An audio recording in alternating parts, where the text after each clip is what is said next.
The Bostonian is Matt Perrault. This is our city. The book is Dave Sherapan. Pay him. Pay that man his money. Together, they are The Bostonian versus The Book. You covered! You covered 12! I covered! Follow the show on Twitter at Boston versus The Book. How do you like them apples? Bringing you the best insight on sports betting news, Matt and Dave's daily picks, and an entertaining and unfiltered dive into the sports betting industry. Here's Dave Sherapan and Matt Perrault. And here we go.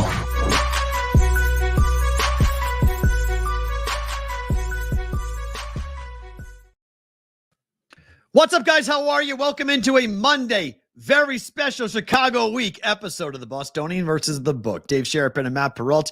We got not one, but two guests coming at you guys here momentarily. Chris Mack in Pittsburgh coming in. Paul Skenes throwing gas in his debut. Only 4 innings, but a hundy every time. We'll get to Chicago. How did we get to Chicago? Well, it was a weird interview. Out of nowhere, Chris Altruda came on, telling about this bar called the Over-Under Bar. We're like, what's the Over-Under Bar? This is cool. Yep. Led to a whole litany of conversations, and we will be in Chicago coming up on Thursday. Dave, we got to remind everybody, it's a different type of week. You're cubbed out, but we have shows that are going to be on weirder times. This is an ish week for us on an ish Monday. Let's get this clear. We're doing the show today, ish time normal. Tuesday, ish time normal. Wednesday, early show. We got things. We got to get to a plane. Can't be late. So we'll do the show Wednesday morning, Pacific time, ideally right after the kids get dropped off at school. So 9 a.m.-ish. By 9 a.m. start for sure. Yeah. If we might start a little bit earlier. Stay tuned. Stay ready. You guys are always ready. The subscribe button is right there. The like button is right there. You guys continue to do it and show up. I'm wearing the Cubs stuff because we're going to Chicago. Yes, Altruda's responsible, basically, for starting the conversations. And we can't wait. I can't wait. I mean, guys are coming from Detroit, from Pittsburgh, from Wisconsin, from Indiana. It's going to be fun. I can't wait. But Saturday was fun. Skenes Day was fun. We have a lot to talk about today. White Sox game is $4 on Wednesday. What? $4 to get the White Sox game in Chicago. Man, we don't get there till late. Otherwise, I'd 100% go for $4. Major League Baseball game for $4. AOWM. What? Is that true? Is that real? Oh God. Yeah. Sonic, I almost started watching The Bear again last night, going like, maybe I got to go get the Italian beef conversation going on. We need to go do that. It's one thing I did not do on my previous in early April Chicago trip. I did not have an Italian beef. So I may need to go and cross that off the list when we're in town this time around to go have a good old fashioned throwback. Chicago dogs, Sonic, I don't know. I'm just not that down with Chicago dogs. It's just one of those things. I'm bringing my Lions jersey and taking my ish off. All right. Okay. Let's go. All right. That's fine. Listen, told you guys in the brigade and girls, come to the show. Going to be on the show. We're going to do the show from 3 to 5 local time. We're going to hang out and watch the game. Yep. After that. Yep. And hang out and get a little taste of Chicago. All these different things. I'm not a big fan of all that stuff on the hot dog either. I got to be honest. I don't need all of it. It's just too much working. They get very mad at me. They get very, very mad. No boat trip this time. No, I fulfilled. I checked that box. I'm good on that. No, we're not going to freeze our ass off on a boat.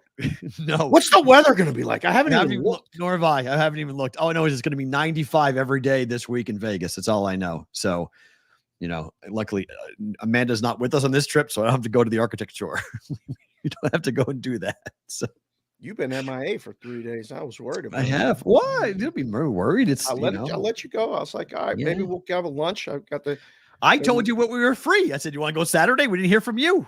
I said to you, we're free. All they said, we did nothing yesterday or Saturday. We did nothing. It was like very it was really fun.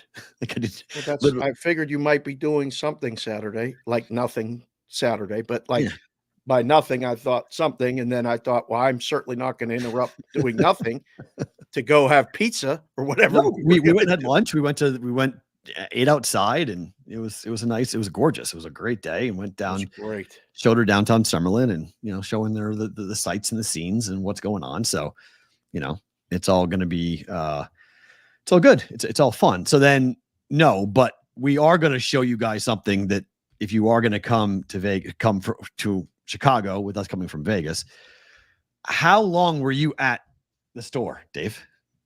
Like, how long did it take you to make all of these hats? Well, listen, we got a hat doctor. All right. We got a guy who's watching the show. Yeah. Who's an artist with this stuff.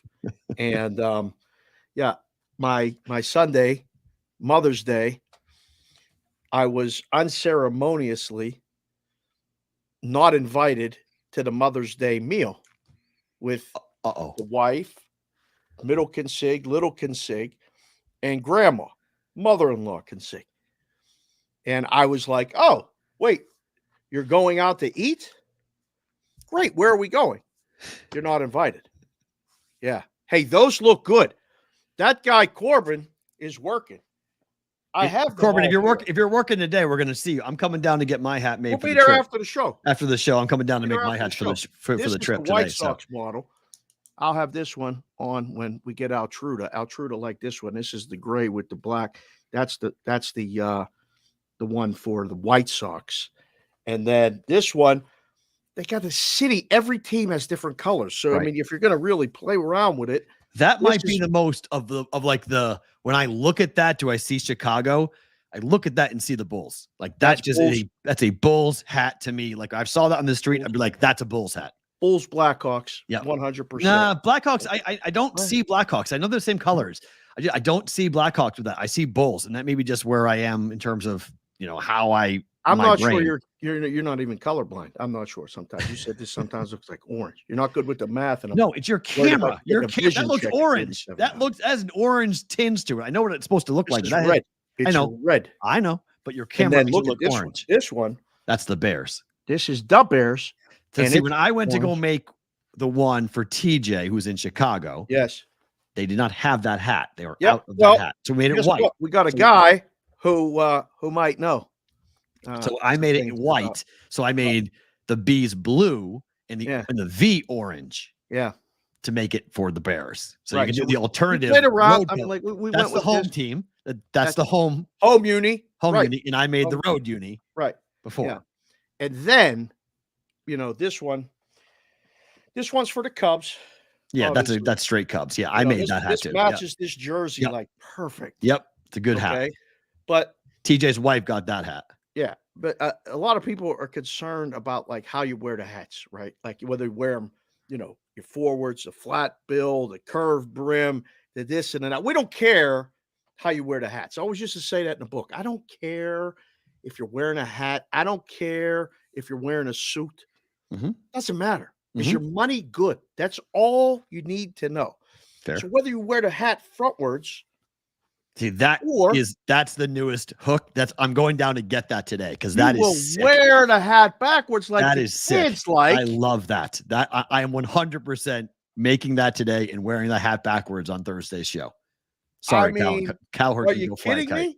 Like, are you kidding me? Now the thing is with this, you got to get the right hats ideally. It's fire. I mean, it's legit fire. You gotta get it fitted because it's got to work. That's why I have to go down there and check out the hat and make sure the hat fits because I have a funky sized head. Yeah. But that from a fit, like Mikey, awesome. I can't put that on the screen, Mikey. But yes, what the F is that? I would agree. Yes, it is. It is. Yeah, that is sick. That is a really, really, really good looking hat. Get in the lab and come up with the plays, and they do this and they do that, and they did that, whatever. We got a hat guy, and he's a genius. And listen, if you guys want a hat, we've been taking care of business with the trip. Okay, my goal after we get back, now that we've got a kind of a production end of it, You just send a text to the text line, 702-570-8255. And we got the admin checking it now. P. Rolt and I see it. We got the email, thebvbshow.com, right there, where you can send a request, and we'll try to get it to you as in a timely manner. So this, though, I mean, even the kids were like, "Daddy, that." Well, the where he put the is really vertical. Sick. Yeah, that's really sick. Vertical. That is really. That's ridiculous. I mean, I didn't think they printed that small. Like, I know the logo on top of the screen, that's the logo right there. You see the Bostonian versus the book on top of it. Yeah. But I didn't think the on the vertical would look good, and it looks really freaking good. Oh my. It looks really good. It looks really good. Yeah, it looks good. And I'm gonna leave it on like this, for now, hat backwards, because it works. Like it works. I've always even Butchie likes it. Thank you, Butchie. Like, I got to get this guy hats. I mean, I even make it in the LSU colors for that guy. Big, I don't even know what it's. Butchie, the bookie, BVB. We can put something. Oh my goodness, that we could work with that. That'd be all right. Yeah, I'm gonna do it. I'm gonna make a Chicago. I don't know what I'm gonna do yet, Chef. I'll figure out, Benny, what I'm gonna do this afternoon. I'll figure out what type of hat I'll make. I'm trying to figure out exactly what the inventory is. And we were waiting for some other packages to arrive, if you know what I'm saying, because I went a little crazy already. Oh, God. And I might have to check a bag just for the hats. Like, if you come to the show, I got a special Chicago edition show hat that I'm going to wait to unveil, but, if you want a hat, you know how to reach us. Yeah, I can't wait for Chicago. I cannot wait. Chris Otto says, if you do a Pittsburgh live show, I promise you the black and gold BVB hats will appear. Yeah, we got other guys working on some stuff with black and gold. The good thing about the Pittsburgh is they're all the same. Right. It's one hat. In one color. It's so much easier. Yep. All this, your city, ridiculous. Green and black. All right, Christian. Okay. Yeah.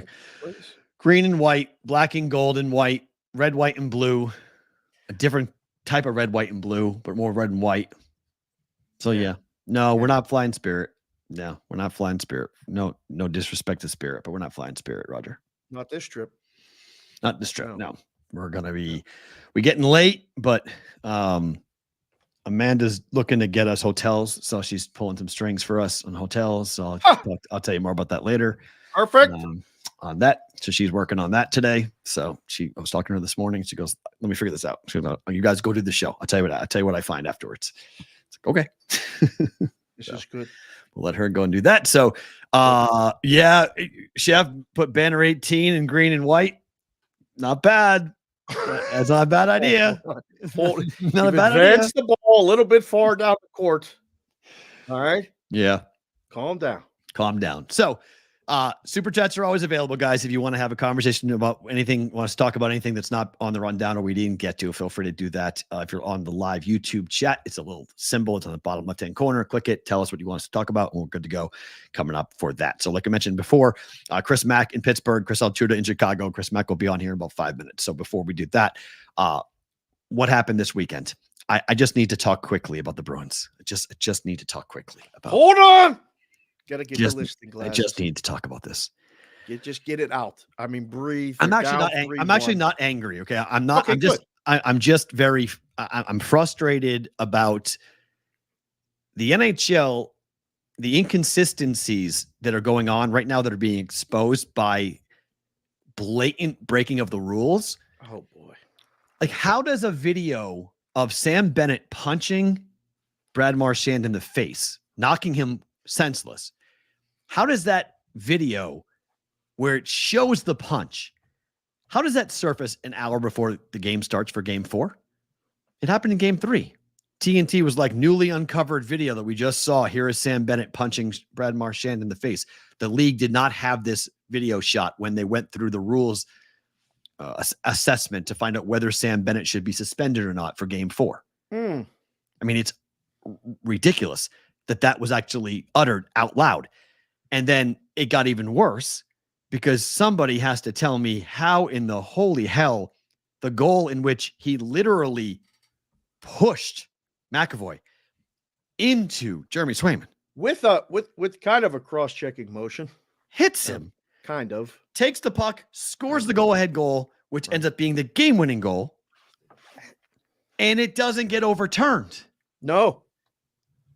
It's in the rules. Jeremy Swayman after the game says in the rules, if you push a player into me and I'm not able to play my position, it's not a goal. I think that's goalie interference. And then you're just like, oh yeah, I don't know what I saw. Like, yeah, it's no, we're good. Goal, No. 3-2, Florida. Here you go. Wait, what?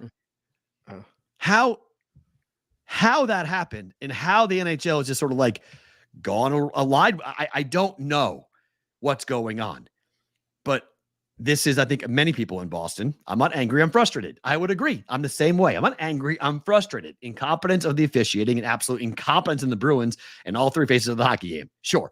Now, did the Bruins lose the game because of that call? I don't think so.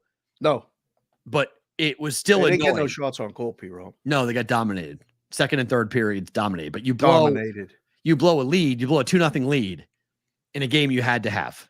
It was your season. I mean, that was your season. So the Bruins now have to go back down to Florida to Sunrise. But Marchand, like, it's just very frustrating when you see a player get punched in the face and then he's out and the league's like, oh, I don't know. And then that video surfaces before the game, conveniently surfaces before the game. And the same player that did that punched Marchand is the one that gets away with pushing McAvoy into the goaltender to score a goal that ended up being a monster goal in the game and a monster goal in the series. Like, that's just, look, I said Florida was going to beat Toronto or Boston, so I'm not like stunned by any of this. Toronto's fate would have been the same as Boston's. No matter who won that series, they were going to lose to Florida. Florida's very good. It's going to be Rangers versus Florida. I'm not sure I believed that was going to be the case. That was somewhat of a surprise for the Eastern Conference Finals. Not to everybody. To me, it was. I thought Carolina would beat the Rangers. And so that would be perfect for some people, if you know what I'm saying. If Carolina would come back? No. If it's Rangers in Florida, there were some people that didn't think that would be the case, but there were some other people that might have, if you know what I mean. Some odds makers and some books really didn't think that was a very likely scenario in the Eastern Conference Finals, but some people that might be a part of this show might have thought that would be. But what's the other side of your exacta then? The teams that are still playing. But I'll say this. We'll get to the hockey portion of the show later, but let's go Cougars. This is the hockey. Let's go Cougars. This is the hockey portion of the show. What do you mean there's not more? Well, we do the games tonight, but like, can I read? I don't know if we need to institute a mailbag portion of the show, but we got a tremendous email at the email, the BVBshow.com. I love, this is great, guys. Dave now has access to the email, so Dave is seeing all these emails, so Dave's all excited. I've been reading the emails for 2 years. Dave now sees the email, so he's like, put me on the list. So it's bad for you to put me on the list because now when I have time and I'm going through them. So now because you have access to the email, now we're going to have an email portion of the show. This is great. Joe Claircheck, JPC the fourth in the chat, said the Bruins were not the side. Florida was not inflated. Bruins did not care that Pasta got dummied by Tkachuk. How the hell does it take you 50 minutes to finally get 10 shots on goal, Bruins? True. That one hurt multiple ways. They may as well bring their clubs down to Florida for Game 5. I think they may have some time on their hands afterwards. We'll see if the Bees have any fight, but if they ain't winning that game, well, then Jim Montgomery's fired. Whoa. Why? Immediately do you have to fire these people? I'm just telling you, if they lose Game 5, if it looks like it did in Game 4, if Game 5 is the same, Jim Montgomery's fired. Straight up. Man, they don't have the tools necessary to do the job right now. Jeremy Swayman has stood on his head. They're beat up physically, though. The team is beat up. Are they? Florida's imposing their will on them. Florida's not beat up? Like, everyone's beat up at this time. Right now, I would argue the healthiest team in the league. Bobrovsky was very lucky that shot that went between his legs missed the net. The Bruins, if they're up 3-0, that game was over. That was a huge miss. That shot right at the end of the second period that went through, in the first period, that went through his legs, that missed the net. He got beat on a deke, opened the 5-hole, bang, puck was right there, just went wide. That goes in the back of the net in 3-0. I don't think the Bruins lose that game. But do you already have the coach that you want? No, I have no idea who they hire, but I just there's a lot that look. Bruce Cassidy, Cape Cod guy, leads the team. Can't get past the second round. Fans are very frustrated. He loses the cup final. Like all the different things. 6 years of multiple years of success, just never a championship. Right. They fire Bruce Cassidy. He wins the cup in year 1 in Vegas. Lost in the first round the next year. They're not firing him. Jim Montgomery. Yeah, people are pissed off around here though, but not going to fire him. But he won the cup. Ooh. Jim Montgomery sets the record for the most wins ever, most points ever in the regular season in NHL history, and gets bounced in the first round. They barely beat Toronto. They barely beat Toronto, and they're going to lose to Florida for a second straight year. You're getting bounced. Like it's just. Jay Park said the Penguins and the Bruins trade coaches. Let's go. I love your coach. I would take him. Boston guy. They haven't made the playoffs in years, and they got one of the best players in the history of the league on the team, Boston along with guy. a nice. He's a Boston guy. Worker. I'm in. Let's go. I'll take your coach. Yeah, let's go. Oh, what a twist of fate that would be. When Belichick's coaching, you can tell him, coaching the Steelers, you can tell him that I'm right. I'm not ready for this. We can ask. We'll ask Mac this. Bill Belichick is going to be the coach of the Pittsburgh Steelers. Is that serious? I mean, you guys have had, put him in a big box. Christopher Mack, what's up, C-Mac? You guys have only been on the air for like 20 minutes now, something like that. Or correct. You haven't had enough time to do enough edibles to contemplate Bill Belichick coaching the Pittsburgh Steelers. It ain't ever going to happen. Tell him. My God. He's on. You guys are on his list. He's got 4 teams he'll coach. Well, congratulations to him on all his success. Foxborough High, the Steelers, where else? Navy. We're on the list. Good for us. No, I mean, he said he would coach the Cowboys, the Eagles, the Steelers. And what was the fourth one? He said, Cowboys, Eagles, Steelers, and there was somebody else. Oh, and somebody, the Giants. Giants. Thank you. There's a fourth one. The Giants. The 4 teams he'd coach. Mac, he ain't the least bit surprised if they fired McCarthy after this year and Jerry took a run at Bill. That's the kind of thing Jerry does, right? That's the favorite. I don't know. That's crazy. Listen, it's great to see you. You got a perfect shot set up there. You're looking good. I mean, the hair's looking great. Everything's working. No, it's not, Dave. It's fun. Look at this. I got to get you a hat. A hat. These Seriously. BBB hats are tremendous. Help brother out. You got 37,000 of those things. This is true. He really They're does. creating themselves. They're reproducing like rabbits. It's unbelievable. Saturday, Skenes Day. Yeah. National story. Skenes throwing gas, and Livy Dunn interviewed. What's it like in Pittsburgh? Like, are the Pirates relevant just once every 5 days? Because I know everybody's breaking down like mini camp and everything else in a schedule release this week. Every 5 to 6 days, because they're going to be goofs and go to a 6-man rotation here. You got to remember that.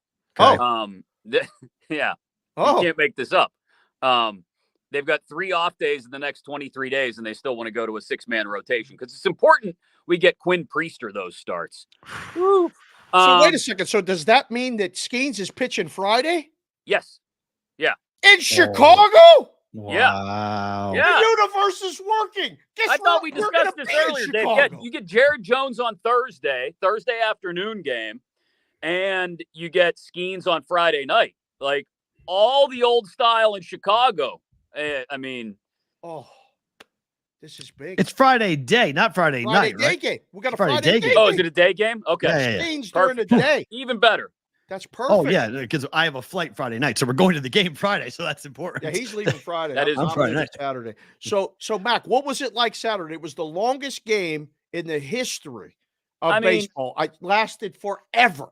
If you watched it on TV, you got an idea, I think, of what the atmosphere was like. It had like a little mini playoff atmosphere. Look, Pittsburgh as a sports town, we love events, right? Like if something big is happening, everybody Fireworks wants night. to be there for it, Zambelli right? fireworks night is always big. Oh, huge fireworks night. Yeah. So everybody wanted to be there. You saw the place was nearly packed. And it was, people were standing for every strike. You know, you got an ovation on every strike, basically. because people are that fired up about Skenes. And then to have it end the way it did, like he gets lifted in the fifth. Okay, whatever. It is what it is. 84 for 85 pitches, whatever. I get it. He hadn't thrown that many all year. And then to have the bullpen walk 6 straight guys with the bases loaded, which hadn't been with done a rain in Major delay League Baseball in 60 years. And with a rain delay in between. Yeah, and a 2-hour and 20-minute rain delay in between. It's a 3-hour inning, I think. So welcome to Pittsburgh, kid. That's what you get around here. We're going to love you when things are going well. Were you safe while it was raining? I mean, you sent me a text. Was everything okay with the weather? So, no, everything was not okay. So I live, for those not from Pittsburgh, it's not important, but I live out in the South Hills. So probably a good 35 to 40-minute drive from downtown in the North Shore where the ballpark is. And there were some nasty storms. Like there was a tornado that touched down about 1.5 miles away. Another one about a half mile from there. So we're sitting there trying to watch the game, and luckily it went into a rain delay because then there's tornado warnings. People are running to their basements. Yeah, it was a little wild there. It was a little hairy on Saturday afternoon for a while. Well, so we saw the crowd shots. Is the stash going to be a thing this summer? Is the Paul Skenes stash going to be everyone going to be wearing T-shirts and having different things on their face? Is this now going to be a thing? Yeah, stashes for Skenes is definitely a thing. I mean, you want to shave the day after Skenes Day and then just let it grow in for the next 5-6 days. That's totally acceptable too. But on Skenes Day, you should have a stash. It's how we celebrate around here when our new leader goes to the mound.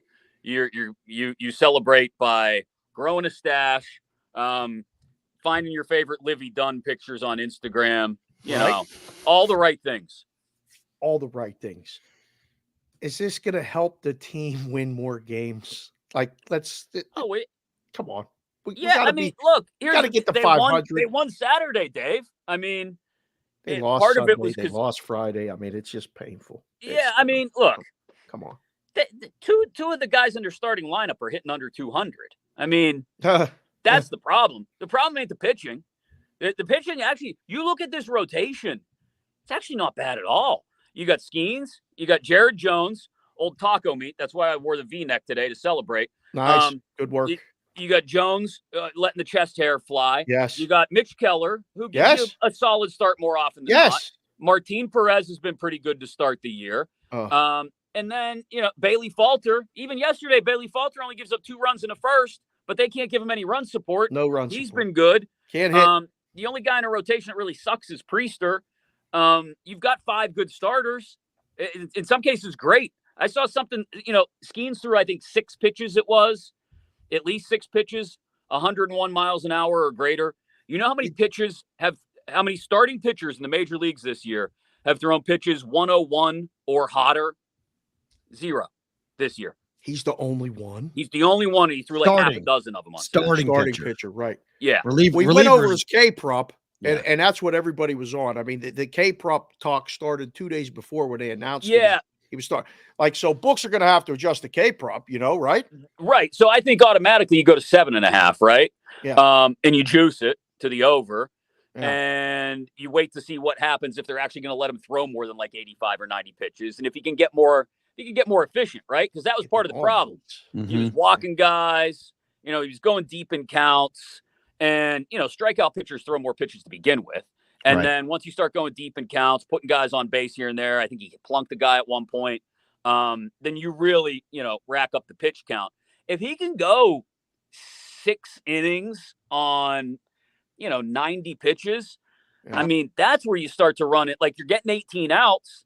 If 2/3 of your outs are strikeouts, which essentially they were the other day, I mean, this guy's going to be running K props up north of 10.5. Whoa. People are still going to be betting the over. Whoa. Hold on. Is Pittsburgh prepared if it turns into a MLB version of Travis and Taylor, with Livy Dunn and Paul Skenes? I'm serious. It's a real question because it very well might turn into that. If he's going to be this story, if he's rookie of the year potential, if he's a stud pitcher every 6th day and everybody's, going to the ballpark. I was In 1999, I remember when Pedro Martinez pitched for the Boston Red Sox, the entire city stopped. Right. Nothing happened. It was Pedro Day. That's what we called it. Everybody watched baseball. It's all we did. Right. She's arguably more famous than he is, with more followers on social media than he does. Arguable. I mean, is Pittsburgh set up for this? Are you guys prepared for the ETV media crush that could be coming? Oh, people will eat it up, Matt. They'll eat it up. They love it. We're an event town, and when get ready for this. There's going to be a Sunday in September, assuming Skenes hasn't been shut down by then, where Livy Dunn and Sierra are going to be within like 6 blocks of each other, and that's when you really get it, right? You got Heinz Field and Russ and Sierra, and you got PNC Park and Skenes and Livy Dunn. I mean, Sid's got to find a famous broad to date. That's what I'm thinking. Right? That's what I'm saying. That's actually not a bad idea. Well, you opened the door here. This will be the last one for me before we get you out here. We did enough Pirate baseball. Russell Wilson is the quarterback of the Pittsburgh Steelers. Justin Fields is his backup, but Justin Fields is also apparently going to return punts and all this other crap. Oh, okay. What the hell is going on there, C-Mac? Danny Smith is a lunatic, since we've mentioned crazy people already once. He's the special teams coordinator, right? He's that guy every once in a while they'll cut to the sidelines. You see the old guy with the tight haircut, chomping on like 6 packs of gum. Like, I love that guy. Trying to figure out, should we call an onside kick? Onside kicks don't exist anymore, Danny. Maybe we should do it. He's a lunatic, okay? He brought this up in a meeting, and Jalen Warren mentioned it on Cam Hayward's podcast, and now people are talking about it like it's a thing that's going to happen. Do you think for 1 second that Mike Tomlin is going to let Justin Fields go back there and return punts? No. So let's just cut all that nonsense out. I do think when we talk about the new kickoff alignment, though, you're going to see more people returning kicks this year across the league. If special teams coordinators and head coaches have any brains whatsoever, who are more running back oriented than just speed oriented. You used to want to have a guy back there, as long as he could catch the ball, who had like 4.3 speed and could just take off. Now you want a guy, because he's going to have to break tackles. Right. Everybody's going to be down there and on him, right? He's only got about 10 to 15 yards a head start, if that, before everybody's down there from the coverage unit. Cordarrelle Patterson, who the Steelers went out and signed, Arthur Smith guy. Other guys who've got experience breaking. I think you'll see more running backs returning kicks than at any point in the last 50 years this year in the NFL, and I think it makes a ton of sense. You brought up Arthur Smith, so we'll end it with this. He assigned 4 Falcons that played for him last year. Are you guys going to be the Falcons North? Is that what we're going to see this year? I don't know. I just hope he doesn't forget that Najee exists, like he did with Bijan last year. Hopefully it's enough weapons that, Russ can spread the ball around. Russ, I think, was in a tough situation. And look, I still think he's the 3rd or 4th best quarterback in this division. I'm not going to sit here and whistle past the graveyard that all of a sudden they can compete with Burrow and Lamar with Russ at quarterback.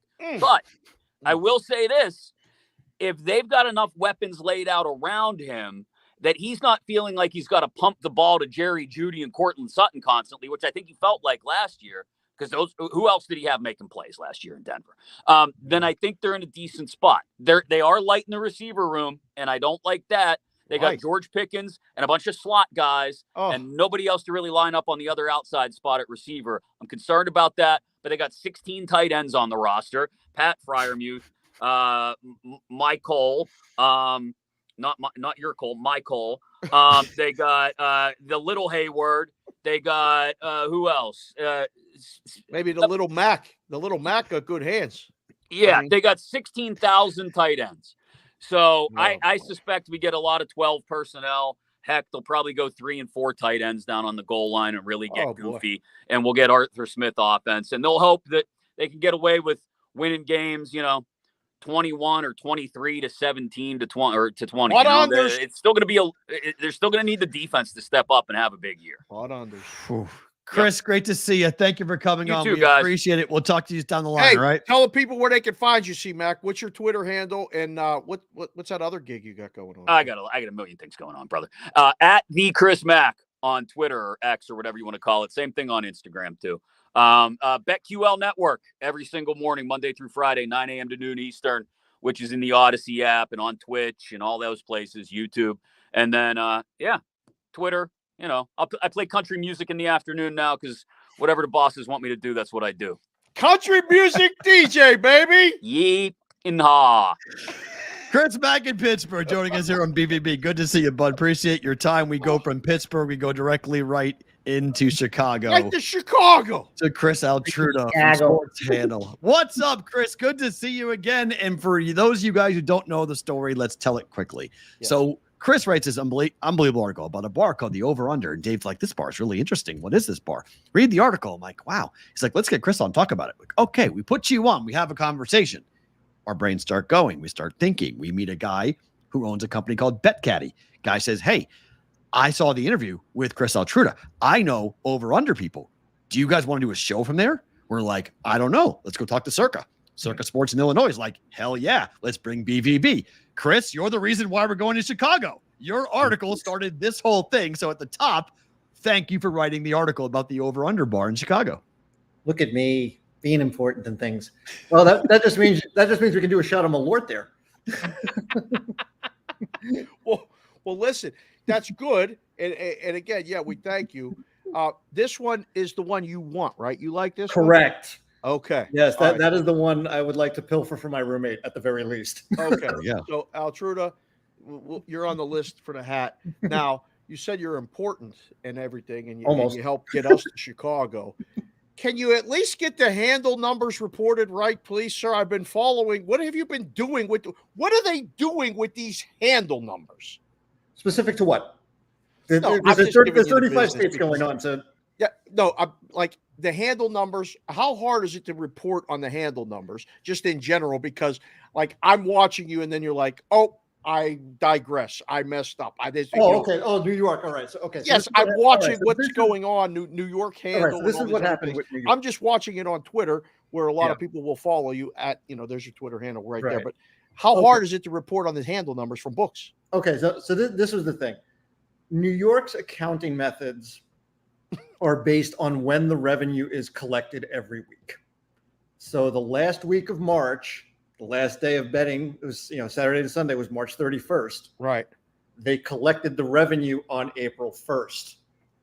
So that entire week of numbers got pushed to April. Oh. And that also started the new fiscal year. So my original thought was that you have this chunk, for lack of a better term, that was substantial. I believe the handle was somewhere around 450 million. Yes. And I thought with the 4 weeks of April that you were going to get, because then it would be April 1 to 7, 8 to 14, and so on. Right. That you would get the handle with those 5 weeks in the fiscal month to be substantially higher than what I was expecting for April. Mm-hmm. And as a result, I thought that would be a monthly record. It turns out it wasn't the case because there wasn't enough. But it's still the fourth largest monthly handle in the U.S. history. The revenue was still the fourth largest monthly revenue in U.S. history. But it wasn't the $2 billion plus I was expecting based on the carryover. Correct. Okay. All right.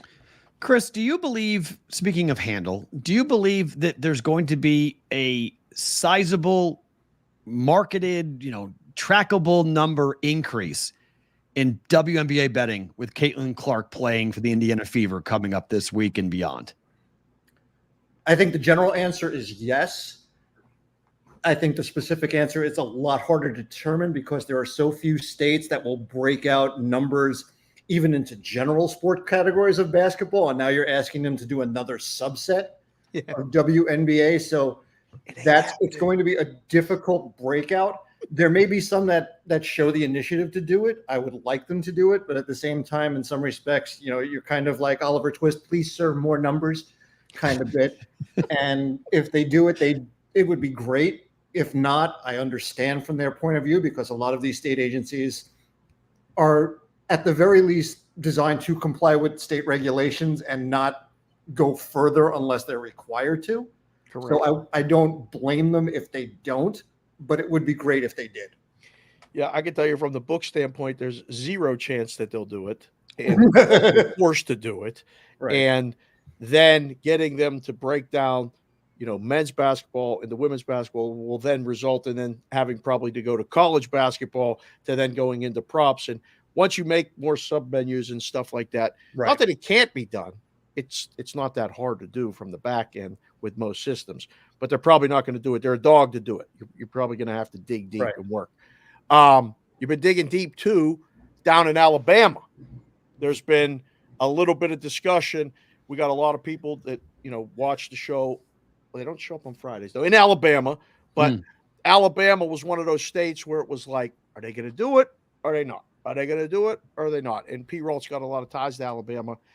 Alabama's not getting sports betting, is it? No, there's been so much going on. And one of my coworkers, Bennett Conlon's been following it a lot closer than I have, but it's been watching a soap opera unfurl because it's not even wholly sports betting as it is other parts of state government that people are lining up one faction against another.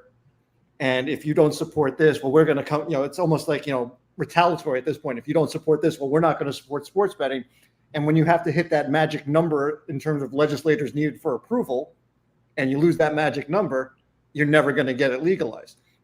And it's disappointing in a way because we had thought that, they had put everything together where the sports betting stakeholders were, I won't say happy, but accepting of it. So you had a system, a network in place where you could have put everything together, put it forward, had the state legislature approve it, had the governor sign it, and so on and so forth. But you get these outside forces, and it's very easy to pull off one, and then that just pulls the thread, and then the thread that's connected to the larger threads of sports betting just are undone, and as a result, you lose that magic number. It's interesting because I never thought Bama would do it because there's always these different factions. It's a very unique state with the way that the only reason why they're talking about it is because to their north, Tennessee is legal. To their west, Mississippi is legal. To their east, there's multiple states, Florida and it's Hard Rock, but it's still legal. And then to their south, southeast, and then to the directly east, it's Georgia, and Georgia's going through their own thing with sports betting. So I didn't think it was going to be realistic for it to pass anyway this year, but do they get sports betting before they get casinos in Bama? Because they're never going to have it. They don't want the lottery. They don't want anything, but it feels like I think the sports betting is the lesser of the three evils. I would agree in that respect. So yes, I do think, and I also think until Mississippi launches mobile wagering, there's still time for Alabama to launch sports wagering. Okay. Because Mississippi, as every state around Mississippi got legalized, they're like, no, they didn't move forward for it. And then finally, at some point, they had a task force. And at this point, you're saying, why have a task force when you can see what every state is, especially Arkansas, where their handle practically tripled year over year when they got all three sports books with mobile betting. And eventually, there's going to be another casino there. I don't know when, but I know the state law has allowed another license. And Arkansas is doing well for itself as that, in terms of that market, and they're going to continue to pull for Mississippi a little bit. No one has to cross, you can cross state lines now, make a bet, come home if you're not near one of the 20 or so casinos in Mississippi and do that. The word on the street is from a lot of people inside the business and the people that, I talk to, you talk to on a regular basis is that no new states in 2024. Is that pretty much what you're hearing? Yeah. It is. I think one of the bigger things is there are so many states that have legalized. It's now almost harder to get a state to legalize. No. And this year, with an even numbered year, you weren't going to get Texas to move because their assembly meets in odd numbered years. You have Florida doing whatever Hard Rock is doing. I'm waiting on a FOIA request actually to be processed to see if they will provide numbers. Wow. Which would be nice. California is still.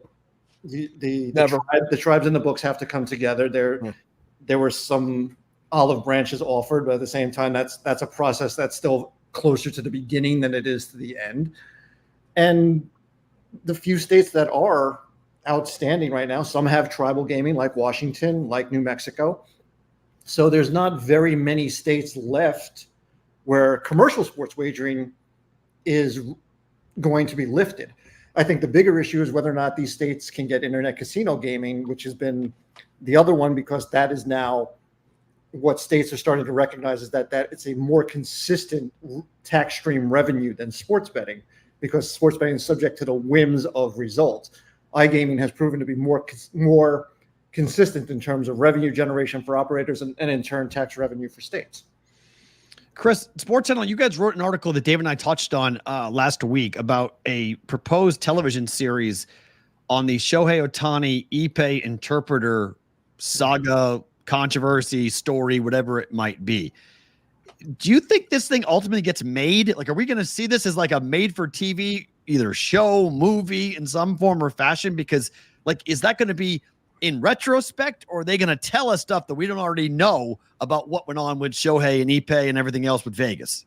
I would be very surprised if it came out at all. I would also be very surprised if there was content that wasn't already known if it does come out. I think that's such a big story that it also goes beyond the US. That goes back to Japan. And I think something like that with a global reach like that, I think there would be more details that came out should that ever come to fruition. I'm thinking of the ESPN show with the Ballers. No. Even before that, with the fake football team. Oh, right. The NFL squashed it. Oh, yeah. That got too real too fast for a lot of people. Someone in the chat will remember what that show was. I can't remember. So I'm kind of jittery about seeing something like that come forward. I would personally be surprised if that was the case. All right, last one from me, sir. I can't wait. Hopefully, you'll be able to get down there on Thursday. We'll hang out, watch the show. Playmakers, there it is. Thank you, LL. The strength of this show is the chat. And, we got so many guys and girls watching from all over. But Mack was just on. He talked about Skenes. And I just found out that Skenes is pitching Friday. I'm going to guarantee be at the ballpark the second they open up and go watch him warm up in the bullpen. I get excited about that stuff. But talking about the stash, you look like you got nice stash working right there. Is there a lot of maintenance with that stash for you? No, it's actually funny. The goatee used to come in red, and then I got older, and now it comes in white. Me too. So sucks. It is what it is at this point. It's more here than here. So I mean, that's why that stuff's growing too. Just shave it off. That's it. That's why I wear the hats. Well, I do that I go to a place to do it like once every 5 weeks because I don't have a steady trigger hand to do it. But don't mess it up. If you bleed from the head, it hurts. You nick a little. That's why I have someone do it. But no, I'm looking forward to seeing you guys. I already told everyone at work. I said I will be in Lakeview on Thursday to do this. Bring it. Beautiful. That's a great thing. All right. Last thing before we let you go. In the city right now, in Chicago, what has the public's attention? Is it the Cubs start, the White Sox being the worst team ever created, the Bears with their draft and the schedule coming out on Wednesday? Like, what's the heat this week in Chicago? I think the Cubs overachieving the first quarter of the season has given some imagination to it. I didn't think they would be running neck and neck with Milwaukee right off the bat, but at the same time, I think the three teams below them they're not poor because there's no horrible team in there, but they're not good. So they've been able to do well against them. I think you get these next 10 days where they play the Braves 6 times. I think you're going to see a little bit more about this team. Find out today. Yeah. So that'll be some of it. The Bears the schedule will take precedence. By the time you guys get here, we'll probably still be talking about it Thursday morning. I told you, Dave. See? Yeah. No, I'm bringing the Bears stuff. Our whole as a Jets fan, it never stops being funny watching. Yes.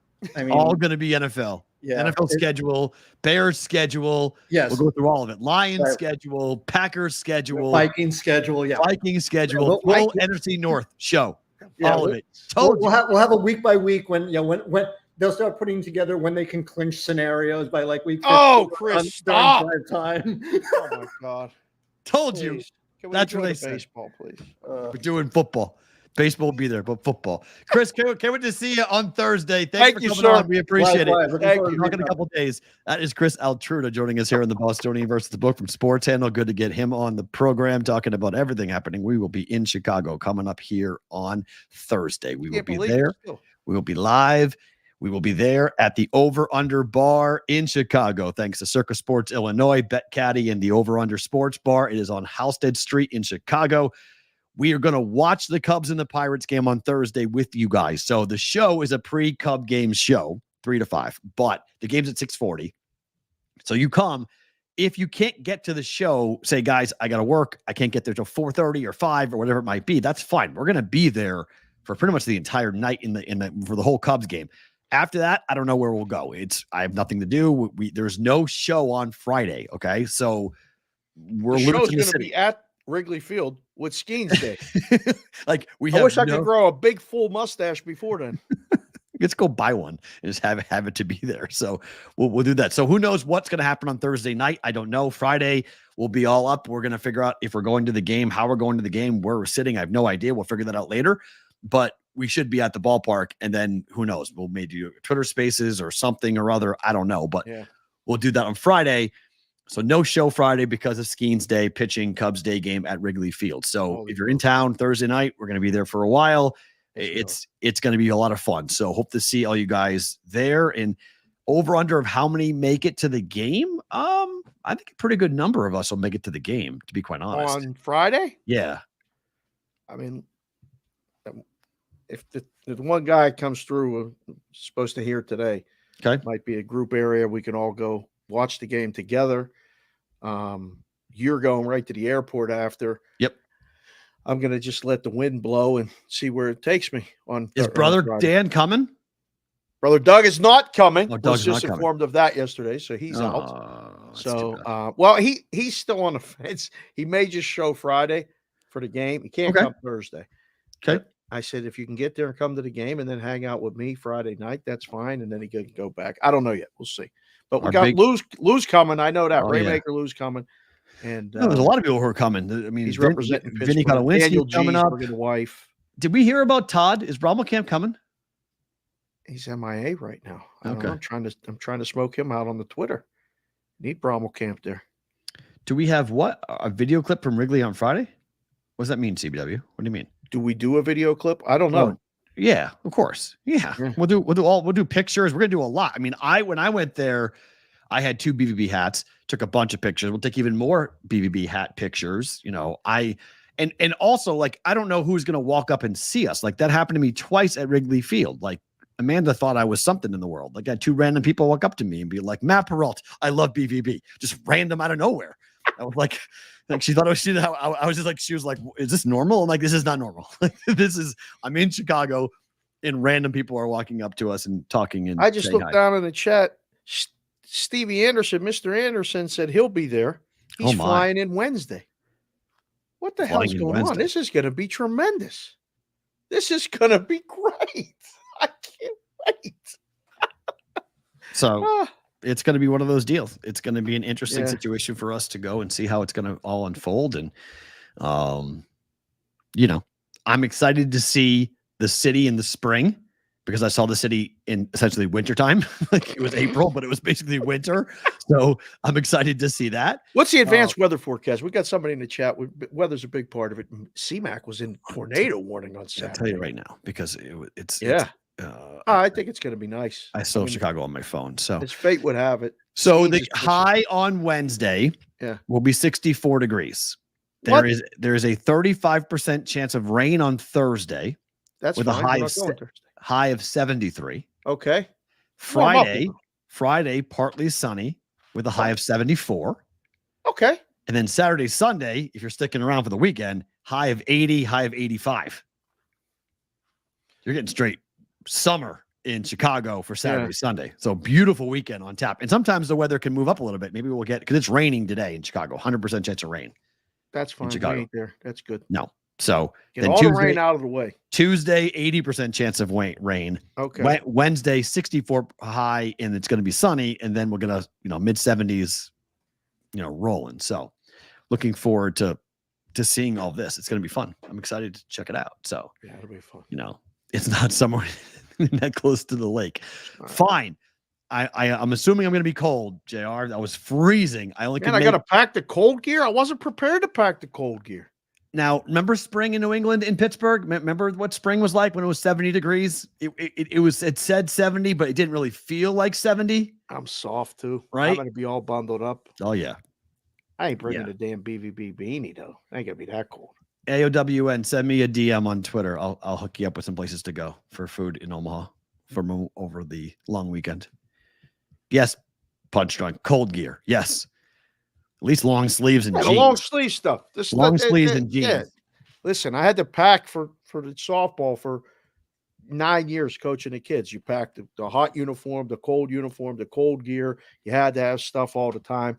So, yeah, I mean, I thought it was going to be in the 80s. I just take it for granted that it's like in the 80s everywhere because it's in the 80s here every day. We're not at that point yet. I forgot. May it could be anything when you go to Chicago. Right. Okay, so we get to the NBA. We have not talked hockey before we got to the guys. We did. The Nuggets destroyed the Timberwolves 2 times on the road. Series is now tied at 2. Doesn't it feel like Denver's winning this thing in 6? I don't know about that, but I think they're winning game 5. Well, that's obvious, but what about game 6? Game 5 is Denver's. What do you mean it's obvious? It's only 4. The spread's only 4. Stunned. You think it should be higher?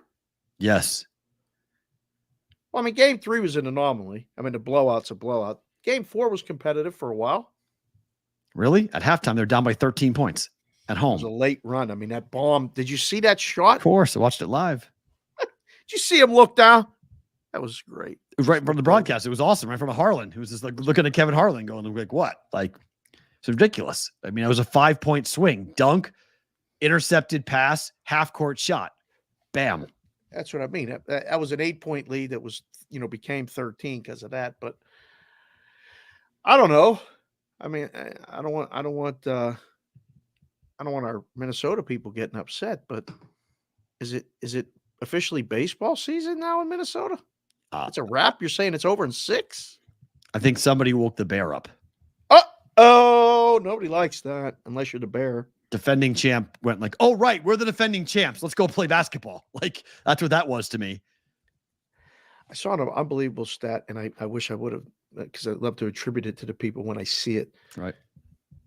They won the minutes that Anthony Edwards played by 6 points. Mm-hmm.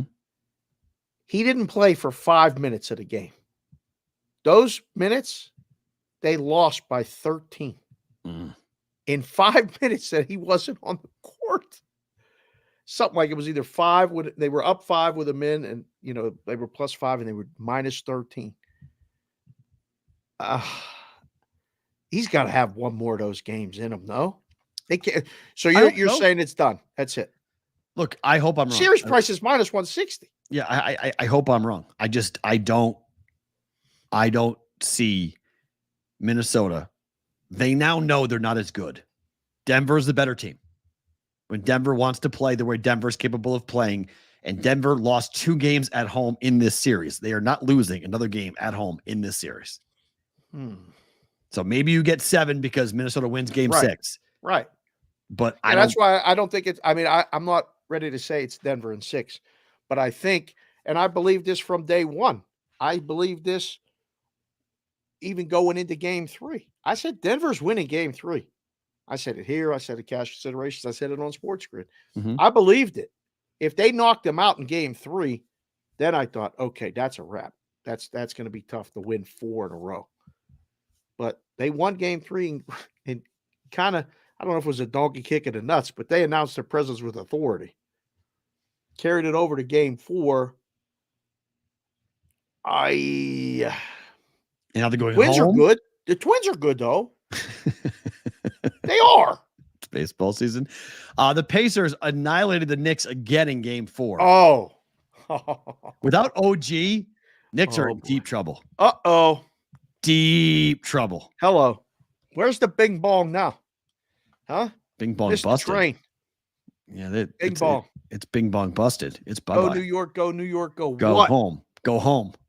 Uh-oh. Man. This is, I mean, I was just getting the Knicks hats printed too. I was just trying to get the Knicks hats all ready because that was the team that's going to take down your Celtics. The Knicks? Everybody kept saying. I told you.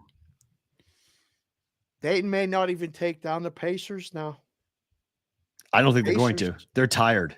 They're Brunson's running hurt. out of guys. Brunson's hurt and they're tired, Bad. which is what everyone said was going to happen. That I mean, Brunson's broken. We know this. He's tired and hurt. OG not being there is a disaster. They have a 6-man rotation in a grueling 7-game series. It's just running out of. There's not enough minutes. They're just running. It's a battle of attrition. These playoffs, even like the NHL more than the NBA because they play it a little more frequently. But yeah. Listen, that's fun. What the Pacers are doing, it's fun. I watched. I mean, I think they doubled them up in the first half. At one point, it was 60-30 or something. It was a 34-point lead. Yeah. I was done watching it. That's when I went to see my guy and get the hats done and all that other stuff. Mother's Day Massacre. Mother's Day Massacre 2.0. Wasn't that a Boston thing? No, that was a New York thing. It was a Nick thing. Mother's Day Massacre. It's the second time they've been thoroughly de-pantsed and annihilated on Mother's Day in the playoffs.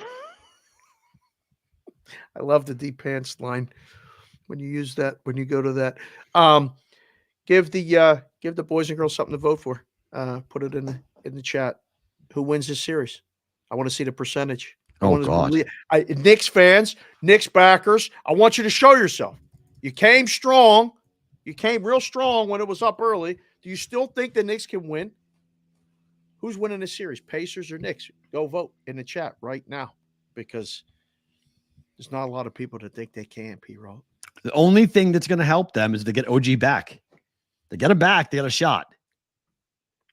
They don't get him back. OG is the key to the future rest of the season for the New York Knicks basketball. Disagree? I mean, the series price is only minus 140. They're 2.5 point. Pacers are 2.5 point dogs on Tuesday. They believe that the Knicks at home is a different animal than on the road.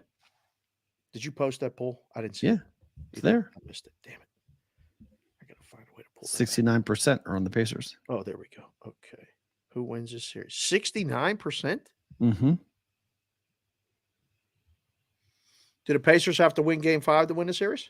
No. So they can win game 6 at home and then win game 7 on the road in Madison Square Garden? Actually, would make them a favorite because of the injuries and the tired legs for that team. 7 games. I mean, you're asking these guys. Josh Hart has not sat down this entire series. How is he doing that? It's incredible. But a 7-game series, he's going to have nothing left. Tibbs is literally driving his entire roster into the ground. So 7 games, I think it's bad news. Yes, I think the Pacers can win game 7 in New York. Yeah, I do. Wow. So it's really hard for the dog to win the game 7s on the road, and especially in the NBA. It happens in the hockey, but it's really hard. I'm not saying they have to win game 5, but if they win they were 6.5, 7 at home in the situation in game 3 and 4.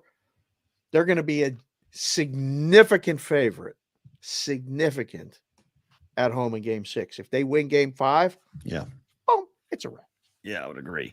I know we talked about it a little bit with Mac, but I'll ask you your overall interpretation of Skenes. 4 innings, 3 earned runs, 7 Ks with 17 pitches over 100. I was so excited on Saturday. I was like, even my wife was a little bit caught up in it for about 5 minutes. Okay. And she was very busy. She's working. She had some things that she had to take care of. So I went with her, and I was watching it on my phone while she was working. And she's like, "What are you so excited about?" I'm like, "This is hope. This is a guy who they can build the whole thing around." Correct. It was so much fun. Yep. As a baseball fan and a kid from Pittsburgh, having that horse. And then, I saw the interview with Livy Dunn, and the whole thing is it's almost like I can't believe it's Pittsburgh. I just want him to win so bad, and he can be the key to winning. I was impressed. But you can make the Pirates into a hip thing. Well, I mean, let's be honest, they've always been a hip thing. They just haven't been able to win. The Pirates are hip for years. Hip checked?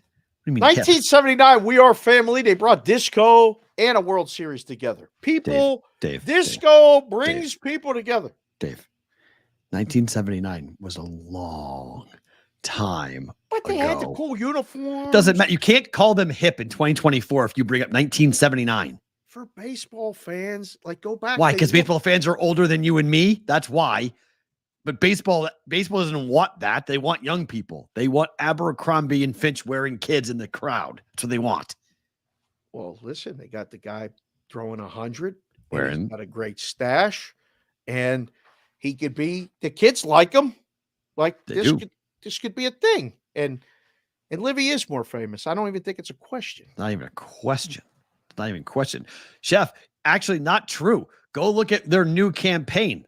They're pushing the young kids. Abercrombie and Finch used to be our age. Yes, you're right. But they're pushing a lot on that right now. So like the Barstool Sports Chicks in the Office just did a whole Abercrombie Finch tour all over the country with young girls going and showing up and like, okay. So yeah, I do agree with you. It was in the 2000s, but it's making a pretty big comeback. So just saying. Maybe it is in New England. I don't know. I'm not sure about that Abercrombie and Finch call, but I know the Bucko uniform pops. Pops what? People like the black and gold, the pirate, swashbuckling guy. Every time I wear the hat, it's something with it. I don't know. All I'm saying is you have a chance here with Livy Dunn and Paul Skenes. If they become like a really popular, he becomes like an all-star caliber rookie of the year caliber. Yeah. Like she just had a really successful year at LSU again. She don't sing though. No, she doesn't sing, but she has the chance to be like, she was already in Sports Illustrated. So yes, CBW was 45 years ago. Yes. Dave's making a 45-year-old reference calling the Pirates hip from 45 years ago. This is McCutcheon in that 2015 season. They had the Pirates, one of the coolest moments in baseball one-game postseason histories when they chanted Johnny Cueto's name and he dropped the ball. Russell Martin hit a ball over the fence. It was one game. What a couch. That's an amazing couch.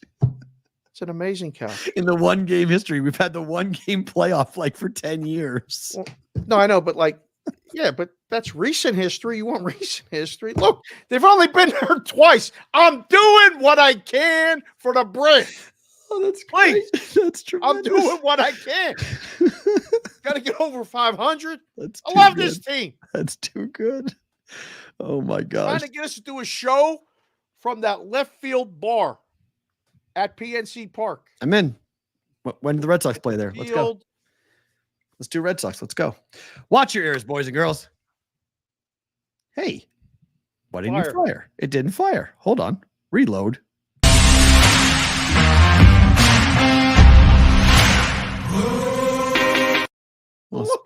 Yeah, I got mad. I was like, why didn't it fire? It didn't fire. Like I pressed it, it didn't fire. Their ears too. Yeah, I was like, why didn't that fire? That was annoying. NFL proxies, Brigade Proxy Service, NFL story of the day. You guys, I love this. Okay. Look, you can text us 702-570-8255 for pricing information and to make an appointment to come to Vegas to sign up for the football handicapping contests. We're going to Chicago to tell all the Circus Sports Illinois people to come to Vegas to sign up for the contests with Circus Sports Vegas, Circus Sports Nevada.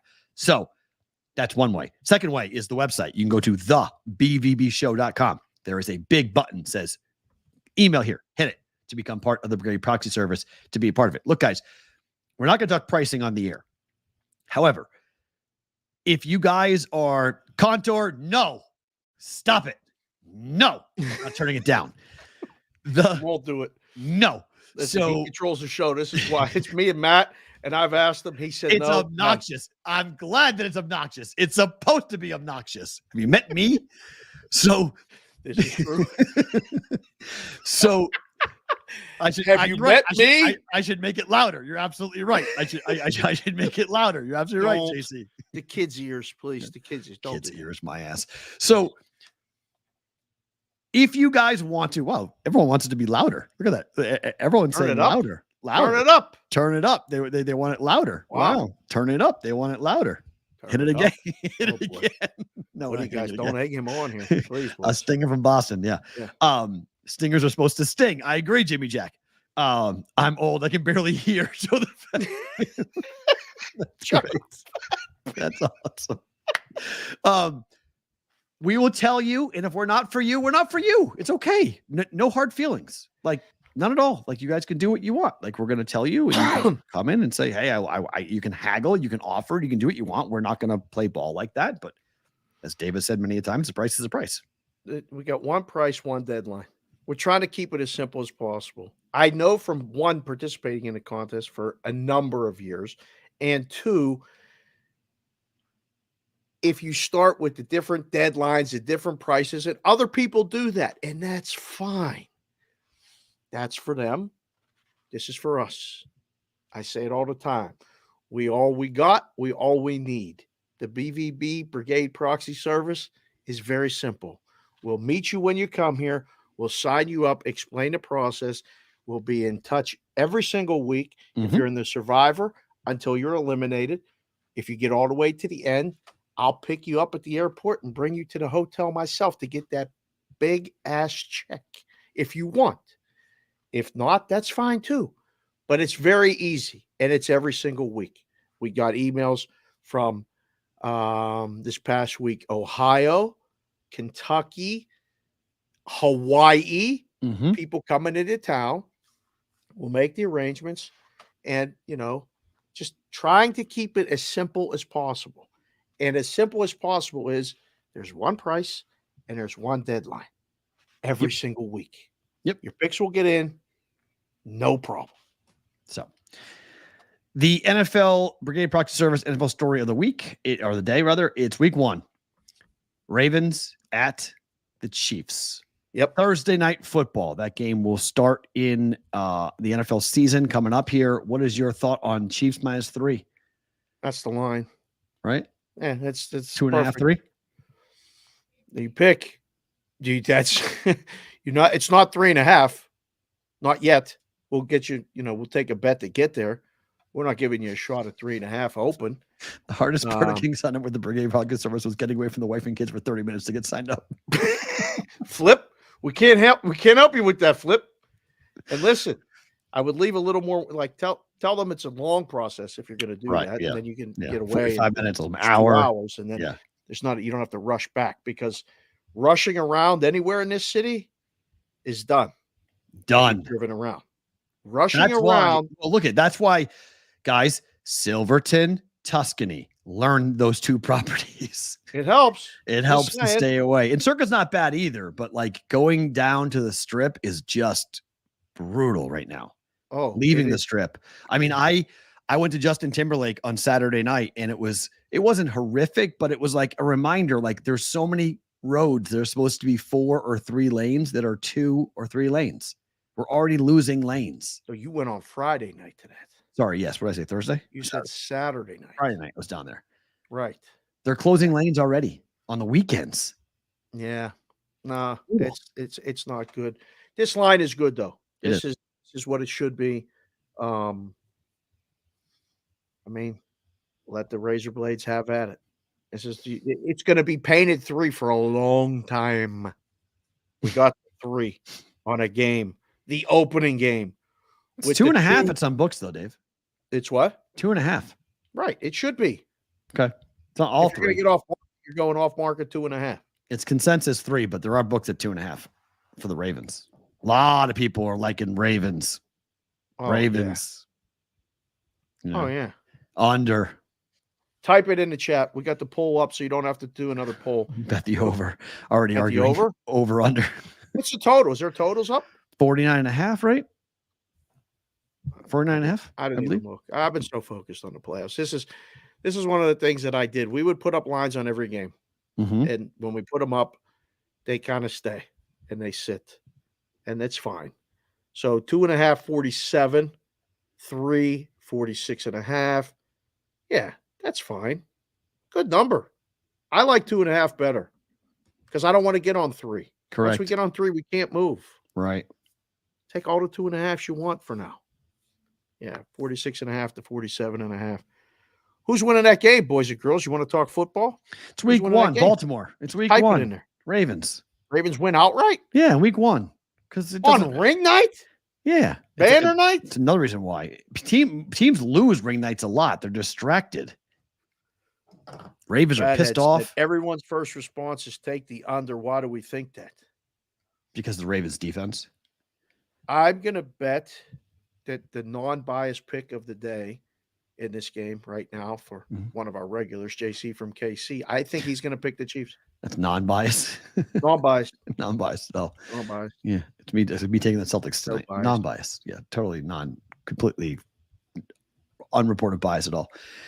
Look, I think the power of the NFL and the amazing control that it has over the entire sports conversation in America is this is one game on a Thursday night in September, and it's the biggest sports story of the day. Yeah. I mean, like, it's kind of dumb. It's May. Is it? I mean, yes. like Donnie being medically cleared to be drafted by the NBA is not a big. It's not a story. No. Like 5 people care about that. So like in one being LeBron. So like 5 people. I don't mean it for them to catch strays right now during this discussion. Like no one cares. Like really, no one cares. Right? No, it's a great point, Jonathan. Didn't we learn that last year with Detroit? Yes, it's week one, game one. Who cares? Right? Lions won game one, didn't matter. Ravens win game one, won't matter. I mean, it's a Hollywood revenge game. Yes, true, but it's one game of an 18. The thing about the NFL, which I think they got to be very careful of, and college football is running into this right now, that we used to have a 16-game schedule. Right. And when you lost week one, it was significant. Like you normally were playing a division opponent in week one. Normally it was a pretty big game. So if you lost that game, it was like, man, all right, we got a long way to go. But that still is a problem. Like you got to overcome that. Like the Patriots lost a lot of games in September, and people were like, "What the hell happened? How did you lose to the Bills in week 2 or week 1 or whatever?" And like you had to kind of rally it up, and we lose. The Patriots would lose to Miami every September, like all the time. One of my favorite weeks of the year. You're right. They go down there, they sweat their asses off. They weren't ready for the heat, and they lose. So like the Patriots then have to kind of like figure it out and get back on the horse. And then by the time December came, they had a 3-game lead over Miami.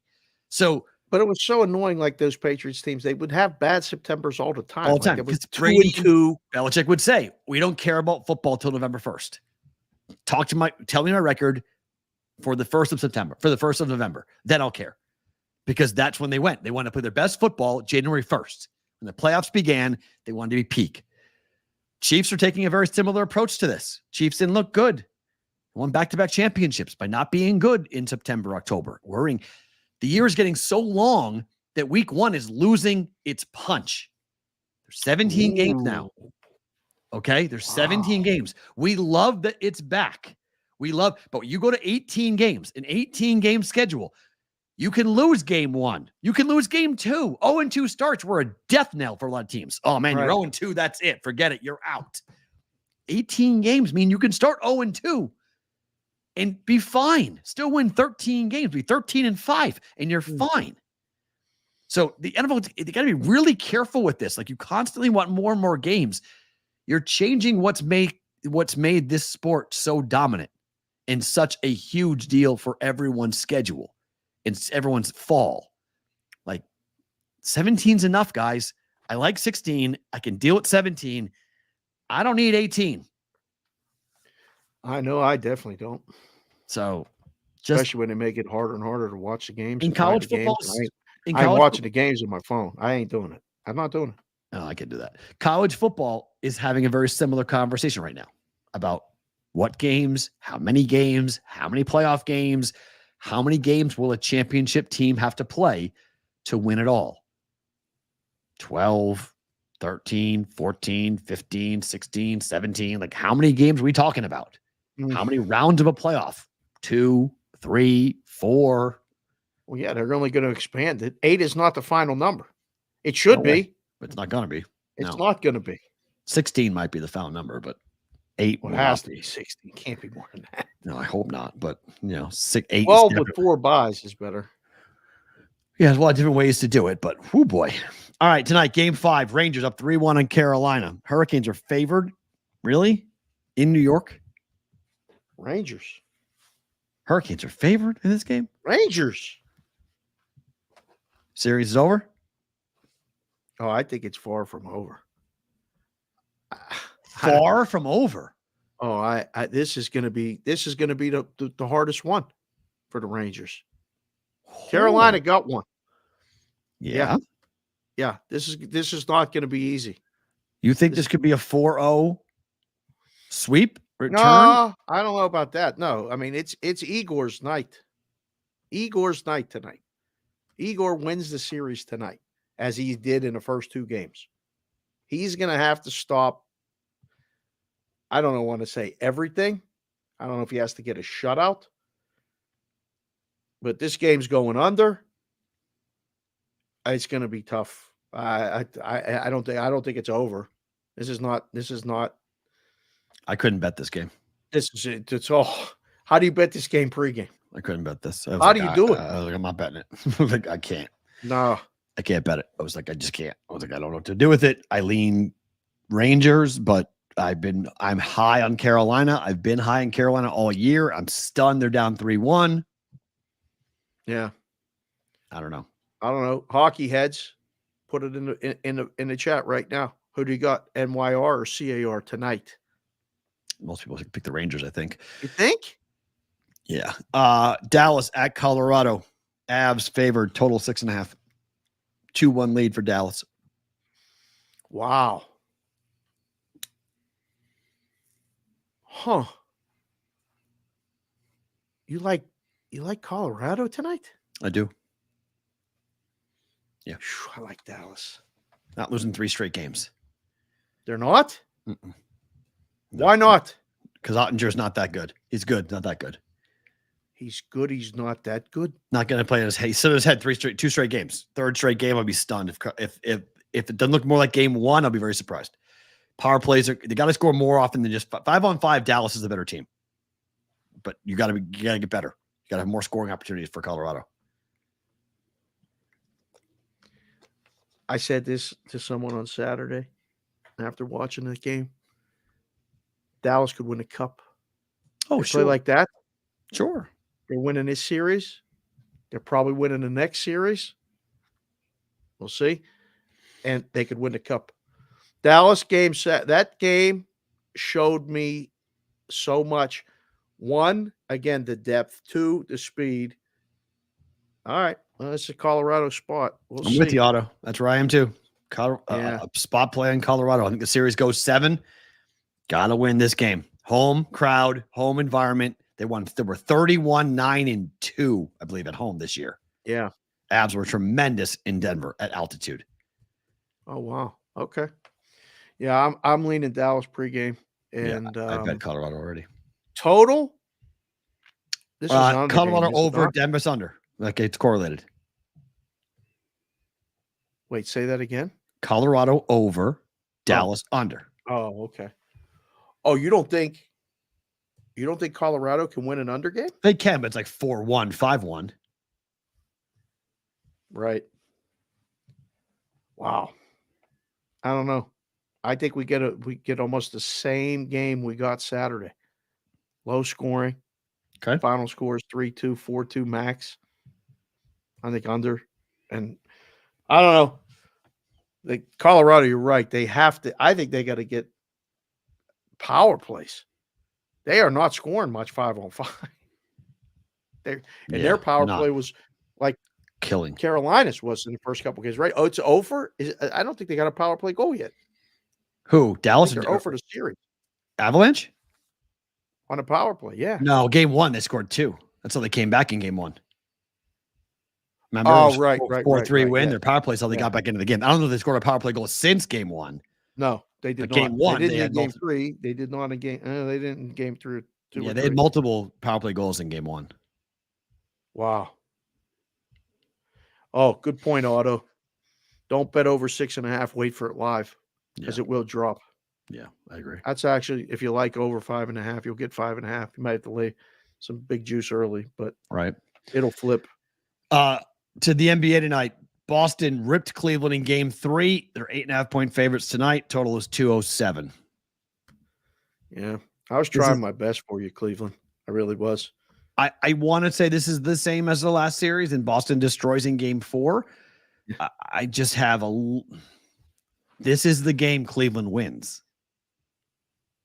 What? I'm just saying this is the game Cleveland wins. Like I'm telling you, I told you they'd win 2 games in this series. Boston wins game 5. Boston wins game 6. Series over in 6. Boston's been a better road team than a home team in the postseason.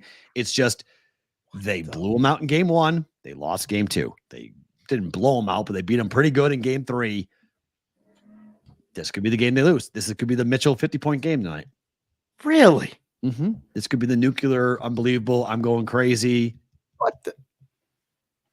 Man, sometimes you say some stuff on this show that's crazy. Like your constant berating of the state of Connecticut is just lifelong. Your Valentine's Day rant lives in infamy for 20 years.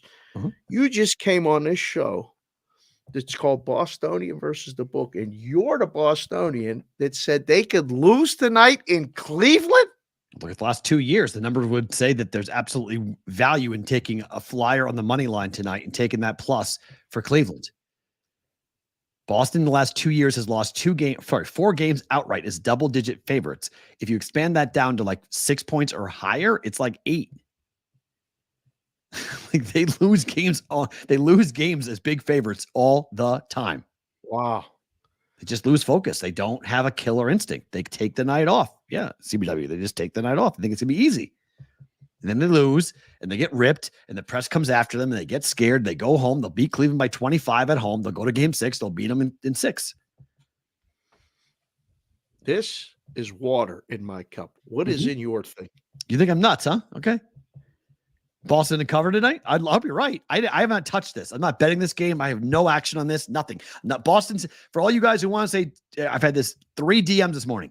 Celtics team total is 55.5 in the first half. Matt, why aren't you betting that? You should automatically play it because Boston's gone 59, 54, 58 in the 3 games that they've played in this series so far. That's a good number. 55.5. 55.5 is right there.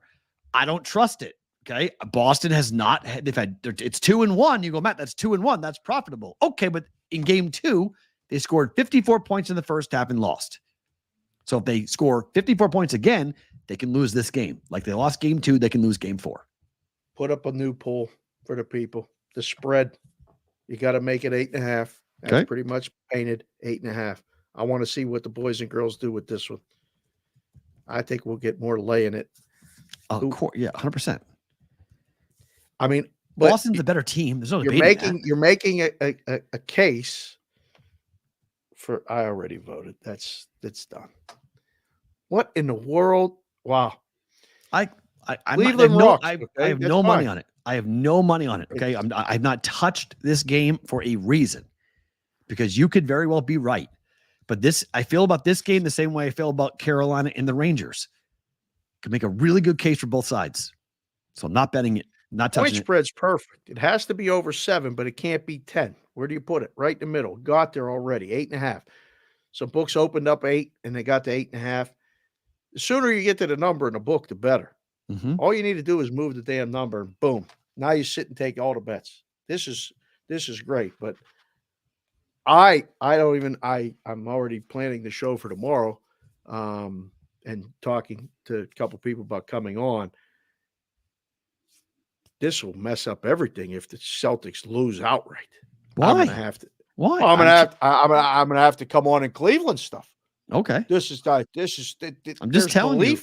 If they lose, do you worry about the series? No. Oh, just told you what's going to happen. They'll lose tonight, win game 5 by 30, win game 6 in Cleveland. They win in 6. This is what I've been saying for the last week. Celtics in 6. He said it. So, I mean, I just think it's Celtics in 6. I thought they'd have a harder time with Cleveland than they would have in the previous series. And they're going to play either a baby wearing diapers Pacers team, or they're going to play a banged up and exhausted, Knicks team. Why are they wearing diapers? Because they're babies. They're all babies. That's what Indiana is. It's a young and up and coming team, but they're young. They're just a bunch of babies. babies. Yes. Who's the vet on that team? Who's the guy with playoff experience? Who's the guy that's played an Eastern Conference final you're nervous about on Indiana's team? There's not. Like, it's just, this is the JV series. Oh, he said it. It just is. It's just what it is. Porzingis is going to play. He's already back on practice. He's going to play in the Eastern Conference finals. Oh, man. I want it to be New York. I told you I want it to be New York. I want a Porzingis revenge. Be awesome. Boy, you want to talk about oil and water. We get Knicks, Celtics, all the people, friends of the show. You're going to have to draw a clear line that week. That's going to be great. If they get, I mean, again, they got to get there. It could be the Pacers. I mean, I'm not sure that's going to be the JV team. So the JV team, that neither one can beat the varsity. Correct. Oh boy. I mean, Butchie, they won by 25 points in game 1. Why am I nuts by saying they're going to win by 30? Say I smoked my breakfast. What are you talking about? They won by 25 in game 1. Saying they win by 30 is the Celtics are going to win by 30 tonight. Tonight? Oh, I'll be in love with that. Okay? I will be absolutely over the moon. I almost bet it. Okay. I almost bet that last night. I stopped myself and said, nah, just like game 2. Just like game 2, like a little tap, tap, tap, tap, tap, tap, tap. Going, dead on balls accurate with game 2. And they lost the game outright. And I was you got that same guy today? Same feeling. Really? Same feeling about game 4 tonight. It's the same exact feeling of like, yeah, not yet. Boston is not locked in just yet. They got to get a little more adversity, and then they'll go and win the next 2 games, and it'll be over, and they'll go to the Eastern Conference Finals. I think Cleveland can cover. I really do. Okay. But they're not losing. This would be great for content. It'll be great for business, for the books. I tell people all the time, they're like, what are you rooting for? More games. Just give me more games. It doesn't matter. So if we get another, if they win tonight, that guarantees us we got 6 games in this series. I will be gladly wrong. I will be gladly wrong on this. Is why I'm not betting it. Okay. This is one of those games where, like, just like Rangers, Hurricanes, not touching it. Don't know. Can't make a strong opinion on either side. Not betting it. Game 4, OKC Dallas tonight, 216 the total. I am betting this game. Oh, you like OKC? Yep. You do? Yep. Oh. Zig to the zag. That's the play. The books are still sitting at 1.5 with Dallas. I don't know, man. It was 2.5. Open 2.5. Yeah, it's 1.5 now. Mm-hmm. I leave the point. I took the points. Ooh, 215 now going down. Yeah, I mean, look, the under. I bet the under. I had to talk myself off a teaser. I was really going to tease this. I was going to tease this game. I was going to same game tease this. I was going to give OKC 5.5 and take the total up to 216 up to 221 to a 4 or 5 point teaser. Sometimes the best bets you make are the ones you write down on a piece of paper like this and then don't turn in. That would qualify as that. All right. I love you like a brother, but if you start doing same game teasers in the hoops, we're going to have an intervention. Not going to let you do it. I almost did it. I stopped myself. It's like, I can't do it. Fine. Just take OKC plus 1.5. Listen, I think they win the game outright. Yeah, a lot of people listen to you on the juice. Mm-hmm. A lot of those people come over here. Mm-hmm. I got people. We all know people. Don't do the same game teaser. Butchie liked it. Butchie says, don't tell him. Butchie's a bookie guy. Of course he wants people to do the basketball teasers. Butchie likes it? The books love the basketball teasers. Yes. If you want to do a basketball teaser and you're a book, there's probably going to be commercials for it. Huh. Come do same game basketball teasers. It's really good. You can move the line. It's 5 points, 6 points. Come on in. The totals too. Take them up, take them down. Here we go. Yeah, I'd stop myself. I was like, because I like them by more than 3 points. I like if I can put OKC and get them over 3 points. Oh, would you stop? And then I think it's an underplay. I play the under. Play an 8 game. I hit the under in game 3. So, I was like, all right. So I could give it up and drop a 4 point or 5 point teaser. I go up to 220, take the under. Just thought about it. I didn't say I did it. I'm just saying I talked about it in my head. It was, this is what I do. I sit in this room for an hour to find 3 bets I'm going to make on the Daily Juice. This is what I do. I sit here. I write down all different things on all different pieces of paper. I write down all different stats and all different things. And I write them all down. And then I come up with and I figure out what I want to bet. And then I go ahead and I bet. When is Amanda coming back so you can stop doing that in that room? Why? No, she can't stop me from doing this. We've already had this conversation. This room is my room. What I do in here is I can do whatever I want. Nobody can say anything For about now. that. Yes. For now. For now. Yep. This room For is now. my room. This room is my room. No one's telling me what to do in this room. This is. Can you imagine if we start a commercial campaign opposite of like stuff? Like we go. SNL already did it. Well, they did. And I've already did it. Do the basketball teasers, really? And then you say it, and I go, stop, don't stop. I mean, it's good for the books. Yeah, you should do it. Go ahead.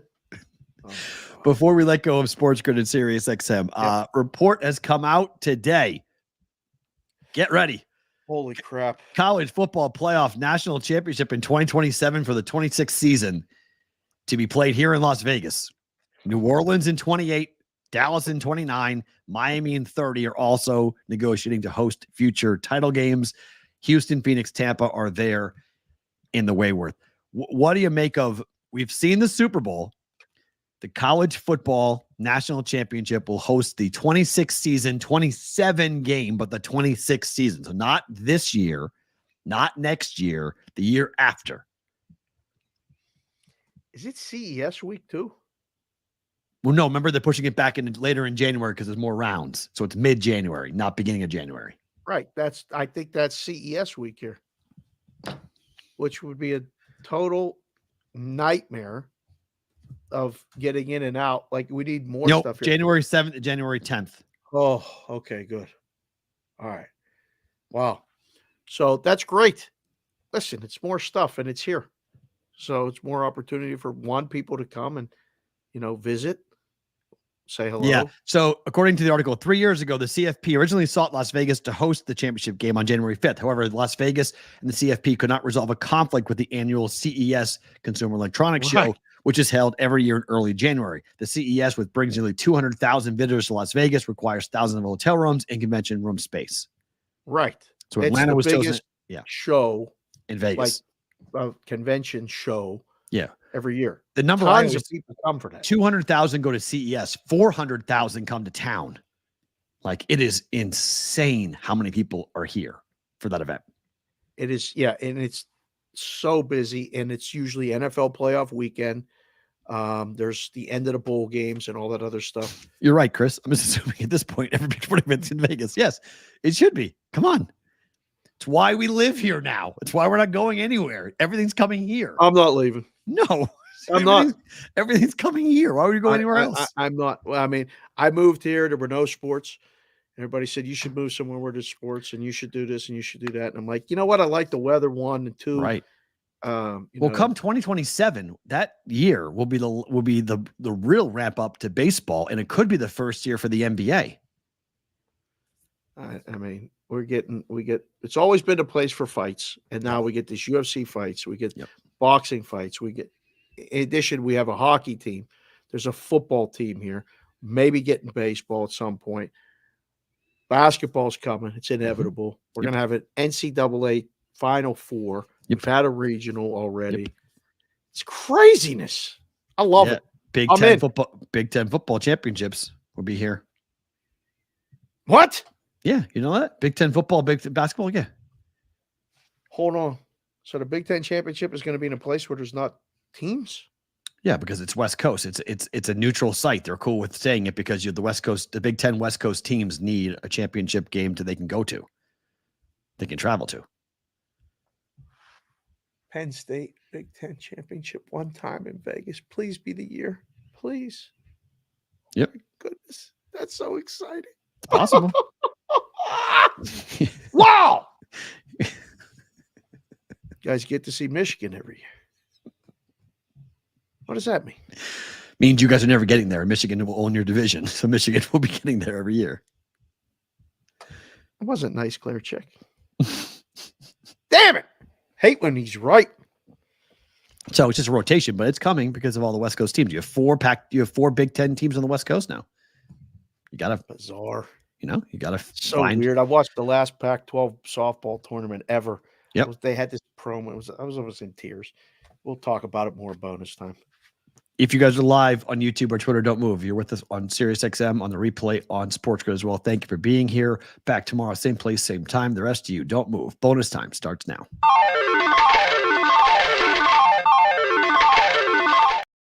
The whole thing is everything is different. We're going to have a Big Ten championship game in Las Vegas. If you'd have told me that 5 years ago, I'd have said, whatever you're drinking, get double because you're gone. Like, think about that. It sounds so stupid. Why would you have the Big Ten championship game here, causing the people to have to come here for the one game, fly, big trip? Because I was sitting next to the bowl game. Because here's why. Because I was at Justin Timberlake, and it was a family of 4 from Wisconsin that flew from Wisconsin to come to Justin Timberlake in Las Vegas. They could have seen him in the Midwest. They chose to come to Vegas because they love Vegas. Did the kids gamble? No, but they love to come and be here. See, that's the thing that people used to say that to me all the time. Oh, you can't bring kids to Vegas. Bullshit. Baloney. That's a lie. That's complete nonsense. Bullshit. No. You can't. People 100%. Do. Yeah. And, you don't have to do all the DG things and gamble all the time. And, Amanda's son, when she came here and brought her son, they went and skydived. Of the 5 days she was here, he indoor skydived for 3 of them. He's obsessed with it. Yeah, Brooksy really liked that. He loves to go and see. I mean, there's Pop Stroke just opened up. Good point, Jimmy Jack. Pop Stroke I haven't played that yet, but that's supposed to be really fun.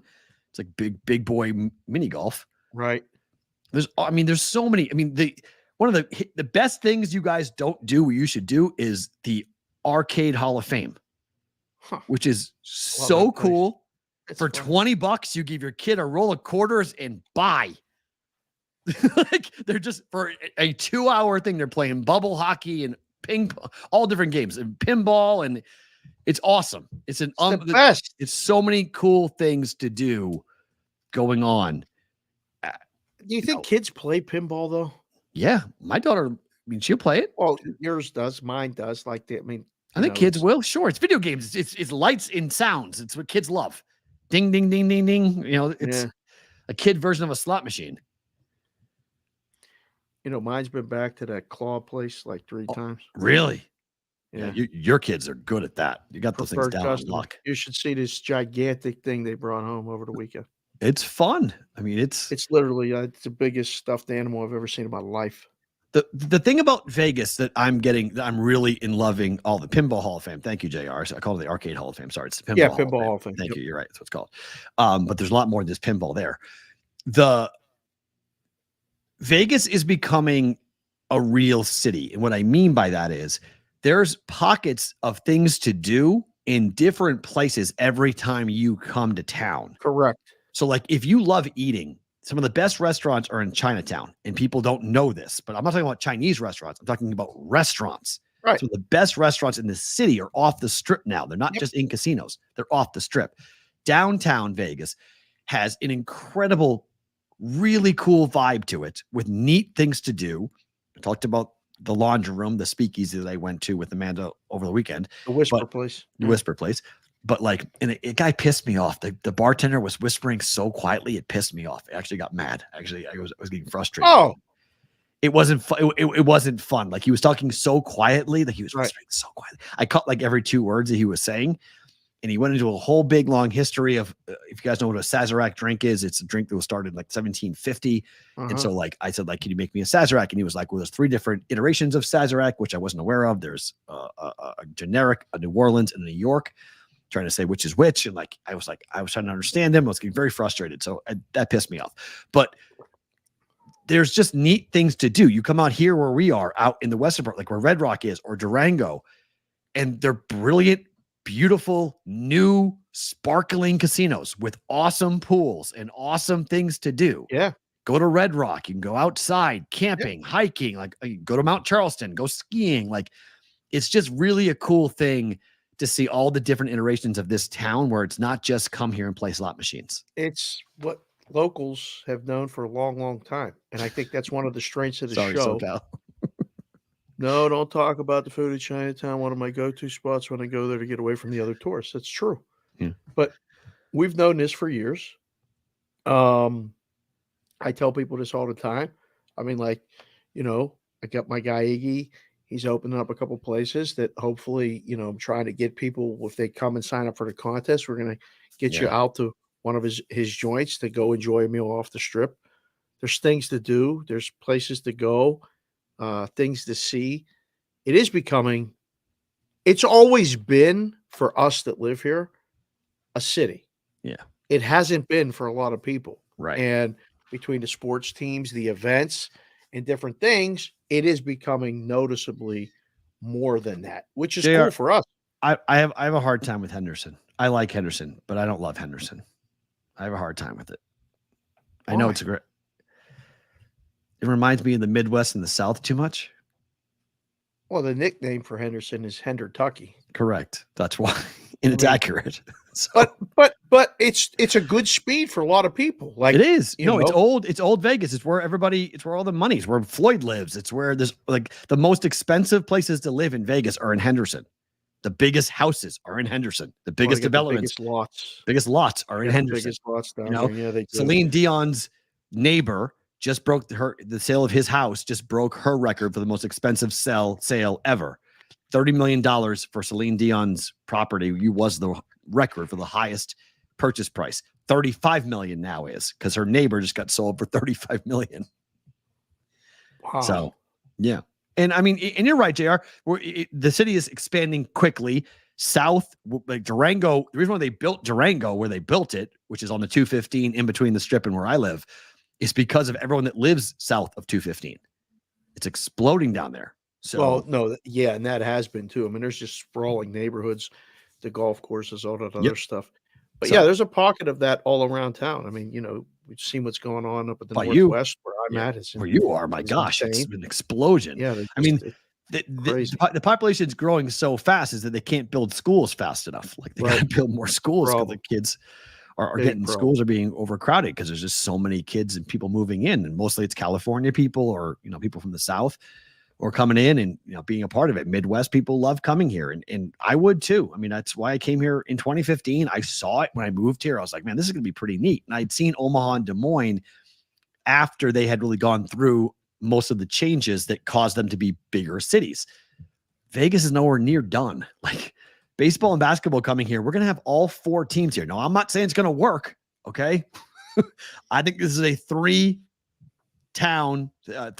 town. One of those 2 teams will die. Minus 2,000. It's baseball.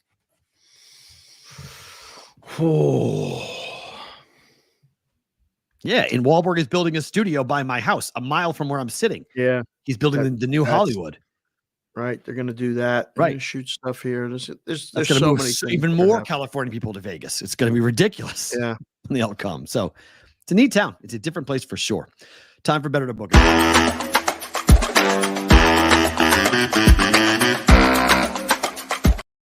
All right, told you Thunder plus 1.5 against Dallas tonight. No, I'll book that one. I like Dallas. Money line? Dallas wins today. Thunder win game 5. End in 6? We'll see. Depends. I mean, it's not over. I think the Thunder are winning game 5 no matter what happens tonight. But if the Thunder win tonight, obviously now we got a series and hello. But I think the Thunder winning game 5 based on, listen, I've seen very limited amounts of this game during the games. I've been watching other stuff. So I'm booking it. I like Dallas. Watch the game. I think you'll see. I think this is 2-2. We're going 7. Okay. Same bet for Colorado. 2-2. They win. Both Dallas teams lose tonight. Wow. No, I booked this one. Both Dallas teams are going down. I think Dallas is. Yeah, I think Dallas is clearly better from what I saw. They just need to score more. They're not going to make it easy. They're not going to make it easy. I don't think it looks like game one at all. Well, game one was a 3-0 lead that got blown. Yeah. So I don't think that happens. No, I agree with that. Like if Dallas is up 3-0 in this game, it's over. Yeah, game over. They're gonna blow another 3. That's They're not blowing another lead. Not that big. Yeah, I would agree. The lines were just. I mean, they played almost a perfect hockey game Saturday night. So that I feel like that's closer to repeating. And then finally, one baseball play: Braves Cubs Imanaga Day under 8. See the price on the game? Last night it was what? It was minus. I forget what was it? I forget. Just click refresh here. Hold on. Braves I don't know. This is the focus of my attention today. I can't wait to watch this game. This is I want to see him pitch. 2 good pitchers. Dude from the Braves is really good. Lopez is great too. Yes, like he's been really Jonathan. good. It might get rained out. Yes, it might get rained out. Might. Oh, come on. We'll see. It might. We'll see. I was excited. I was going to lead into the Sports Grid show tonight with that one. I'll bet this one with you. This is an under. It's going to be Cubs. Remember though, I mean, remember this game's in Atlanta, not Chicago. It's raining in Chicago. Is it raining in Atlanta? So I don't know. This is just so you understand. Make sure you're looking at Atlanta weather, not Chicago weather. Chicago's got rain, 100% rain. If it was in Chicago, we're done, but we're not. We're in Atlanta tonight. So Reyes has been really good. Only of the games pitched by the 2 starting pitchers in this game, only 1 of the 10 games these guys have pitched has gone over with 9 runs. Oh. Everything else has been under. Or push. It's been 8 or less. Huh. Wait, say that again? Of the 10 games that these 2 guys have pitched combined, okay, only 1 of them has had a game where the combined score has gone over 8. Okay. 2 games where Reyes have been 7-1 and 5-3. So push on the 8. Mm-hmm. And Imanaga's straight. Everything under. Everything under. Wow. Okay.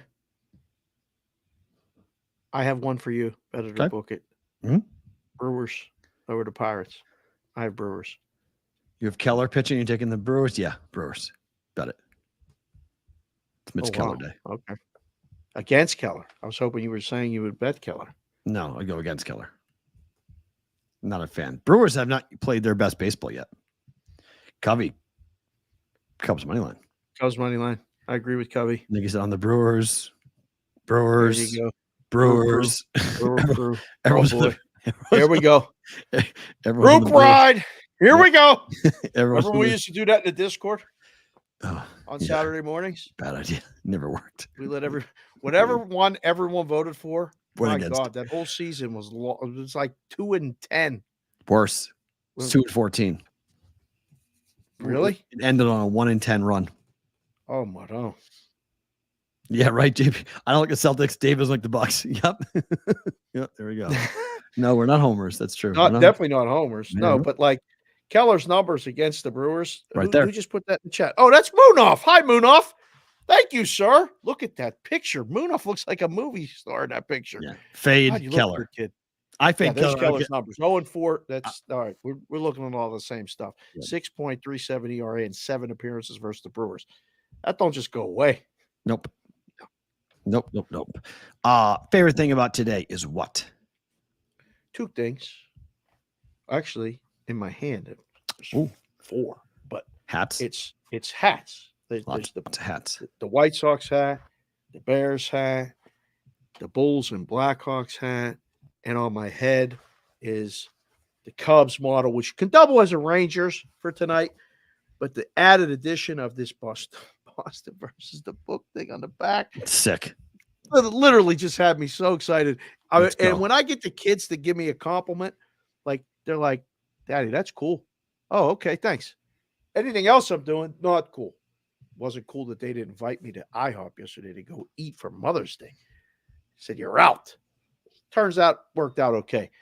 My other favorite thing about today is one of my favorite artists of all time is his birthday today, Stevie Wonder.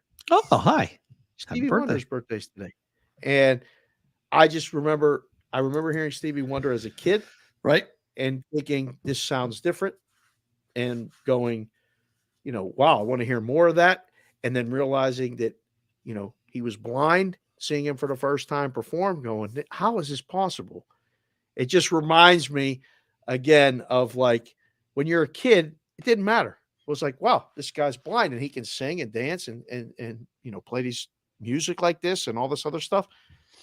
And I thought he's the epitome of someone with, limitations saying, nah, there's no limitations. And it just reminded me again, the show, always forward, never straight, all that stuff. We're going to Chicago. We had Mack on today. We had Altruda on today. Good stuff, man. Favorite thing about today. Two things. First is, yes, the countdown to Chicago is officially on and it's time to get ready to go. And so that's really exciting to see how we're going to get this done, where we're going, where we're staying, all that stuff. It's now officially Chicago week. So it's definitely my favorite thing about today.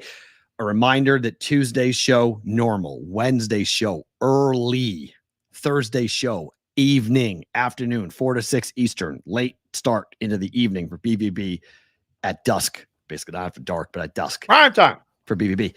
Friday, no show. Okay. Just FYI on that. Friday, no show. Be a show in the Cubs game. I'll tell you that. Yeah. We'll go see the Cubs and we'll go see Skenes pitch for the Cubs. It could be a lot of fun to go see the kid pitch for the Pirates and see if Livy Dunn's going to hang out and be around us. So it could be kind of fun. So Thursday show, Chicago, 3 to 6. Favorite thing, number one. Number two, I watched a really interesting video. I don't know when you cut this off exactly, but my gut would be somewhere around the age of 35. If you're over the age of 35, you are currently part of a generation that can actively remember life before the internet. Life before cell phones.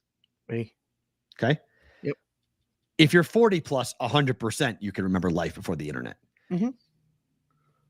We all have to take it upon ourselves to educate and teach either our kids or the next generation about what life was like before they were inundated with activities for their brain at every second. Because you and I know what it was like to be bored. You and I, what it was like to have to go outside and create a game.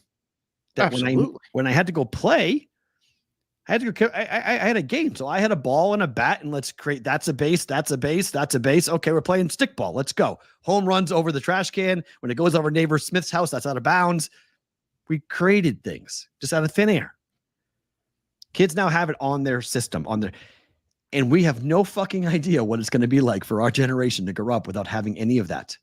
It's never happened in human history. We've never had kids never be bored and always be stimulated. And I just thought to myself, man, we got to be better. Like we got to figure out a way to find a solution, if not shutting it all off and go figure out something else. Because as we develop as parents, as we develop as adults and watching kids grow up without having any of that, got my first cell phone when I was a sophomore in college. Yeah, me too. My first email address. That's what I mean. My 14-year-old doesn't know how to read and write cursive. Like, right. It's just, the internet's an incredible thing. It really is. But we're actively living an experiment. All of us. We don't know what this is going to do long term to any of us in society. To have constant communication, to be constantly accessible to people that were in our lives, and constantly having our kids be stimulated all the fucking time. It's just what if you pulled the plug on the internet? What would you do? The world would collapse. Just pull the plug for like 48 hours and figure it out. The world would collapse. Literally. Talk to people. The world would collapse. Can't see that. Have conversations, right? You have to talk to people. See, and like it's just one of those. I was watching this video and I was just like, this is so crazy. It's like, how do we as adults, parents, like we all remember this? We're the last generation. It dies with us, guys. We're it. When we die, our generation, our age, when we're no longer on this earth and we're gone, there will be nobody else left on the earth that can say, I was alive before the internet. Wow. That's wow. That's wow that you right? just said that. Listen, man, I went to college before the internet. I graduated, there was no internet. I was at home on AOL trying to learn all this stuff on my own after working 2 jobs and stuff. Like, what is this chat room email thing? That noise for instant messages. Oh God, the dial-up sound. You know, you have mail. Well, what? Right. It was a big deal, right? Oh. It was like, I had to walk from my dorm a half a mile to the center of campus at UMass to go up to the 36th floor of our library to use the email bank. Right. That's how I got email. Yeah, I was visiting my brother, and he told me about, we have an email, this and that. I'm like, what are you talking about? Electronic mail email now. Everybody got an email address at Penn State. Oh yeah, and it was .edu, but it was always like it was a DOS matrix, green screen. Yep. Big huge type, thick huge type thing you would type, and you would go, and then like somebody started a chat room. You're like, what the fuck's a chat room? Like, this is neat. It's call me on the phone. Oh, it's email and it's instantaneous email. Like you write it and it pops up right away. Holy shit, really? Whoa. I remember the time. I remember when I saw my first picture that was sent over email. The when it scrolled down, right? It took like an hour for the picture to load, and you're like, whoa. And then my junior year, we got it in our dorm rooms. It was a big fucking deal. It was like, oh shit, you got it on campus now. You didn't have to be. No, sorry, that was freshman. So freshman year was like soccer. I was on campus 2 years. My sophomore year, we got email in our dorm rooms. It's like you didn't have to walk anymore. You're like, oh, this is really kind of cool. Got it. You have this little blue screen this time. It wasn't black and green. It was blue and white. So you had this whole thing. It was all blue and white. It was all just, and then you go ahead and you'd hit print in the DOS matrix printer. Like zzz, zzz, zzz. It would take forever to print out text.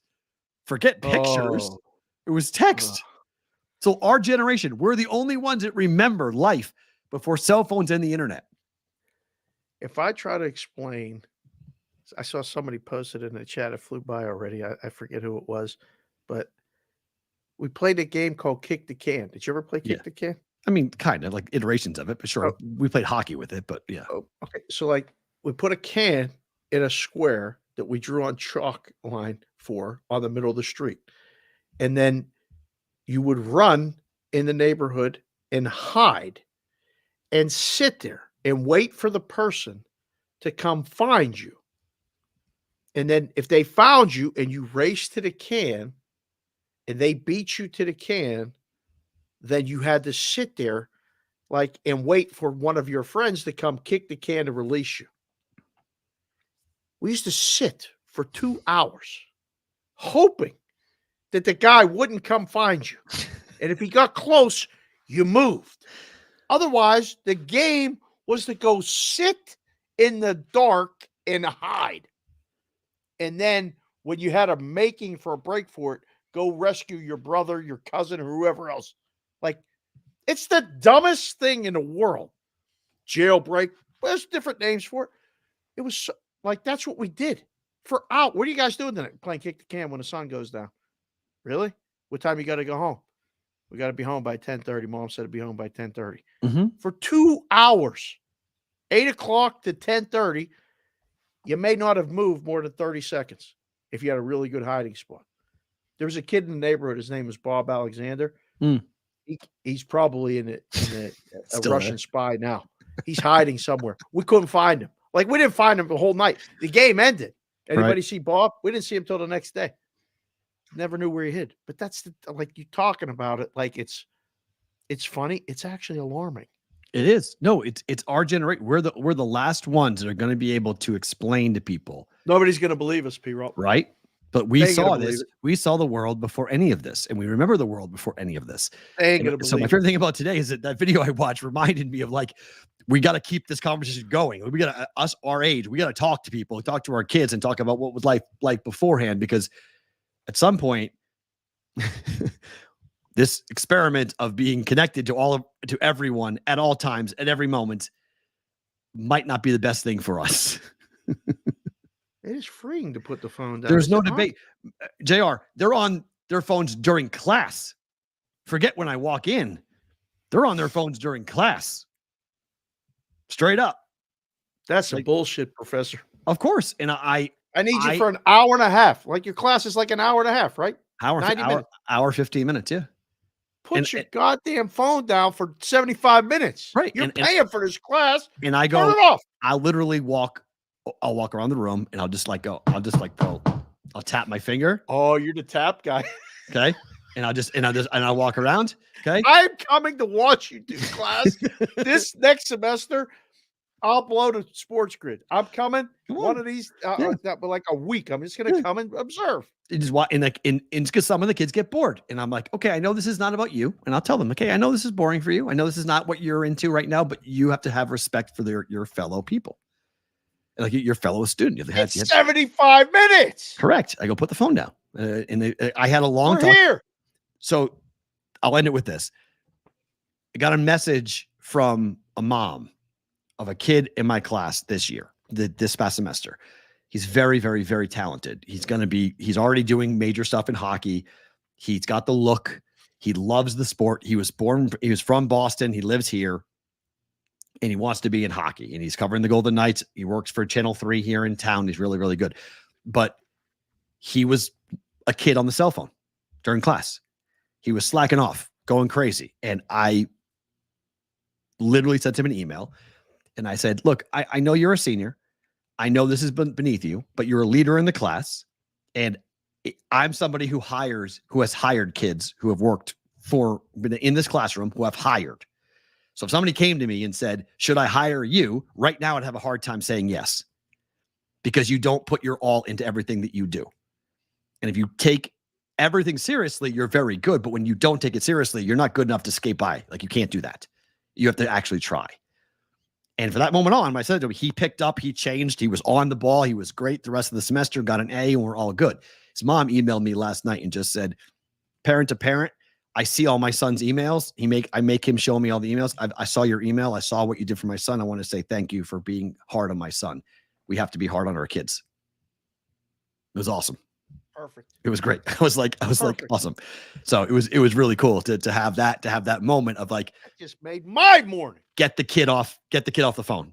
Let's go. Get the kid focus on what's going on. Make sure he's present. Make sure that he's doing what he's supposed to have done. So, we have to try our best to just say, kids, we know it's different for you. We know your life's on your phone. Okay. But there was a time in our generation when we were growing up that our lives weren't on our phones and we were perfectly fine. We're all good. We all grew up to be decent human beings and do what we're going to do. So thank you for being here, guys. Tomorrow, same time as always, Wednesday early, Friday or Thursday late, Friday, no show. Matt, Dave, hope to see you all back tomorrow here for a Tuesday's BVB.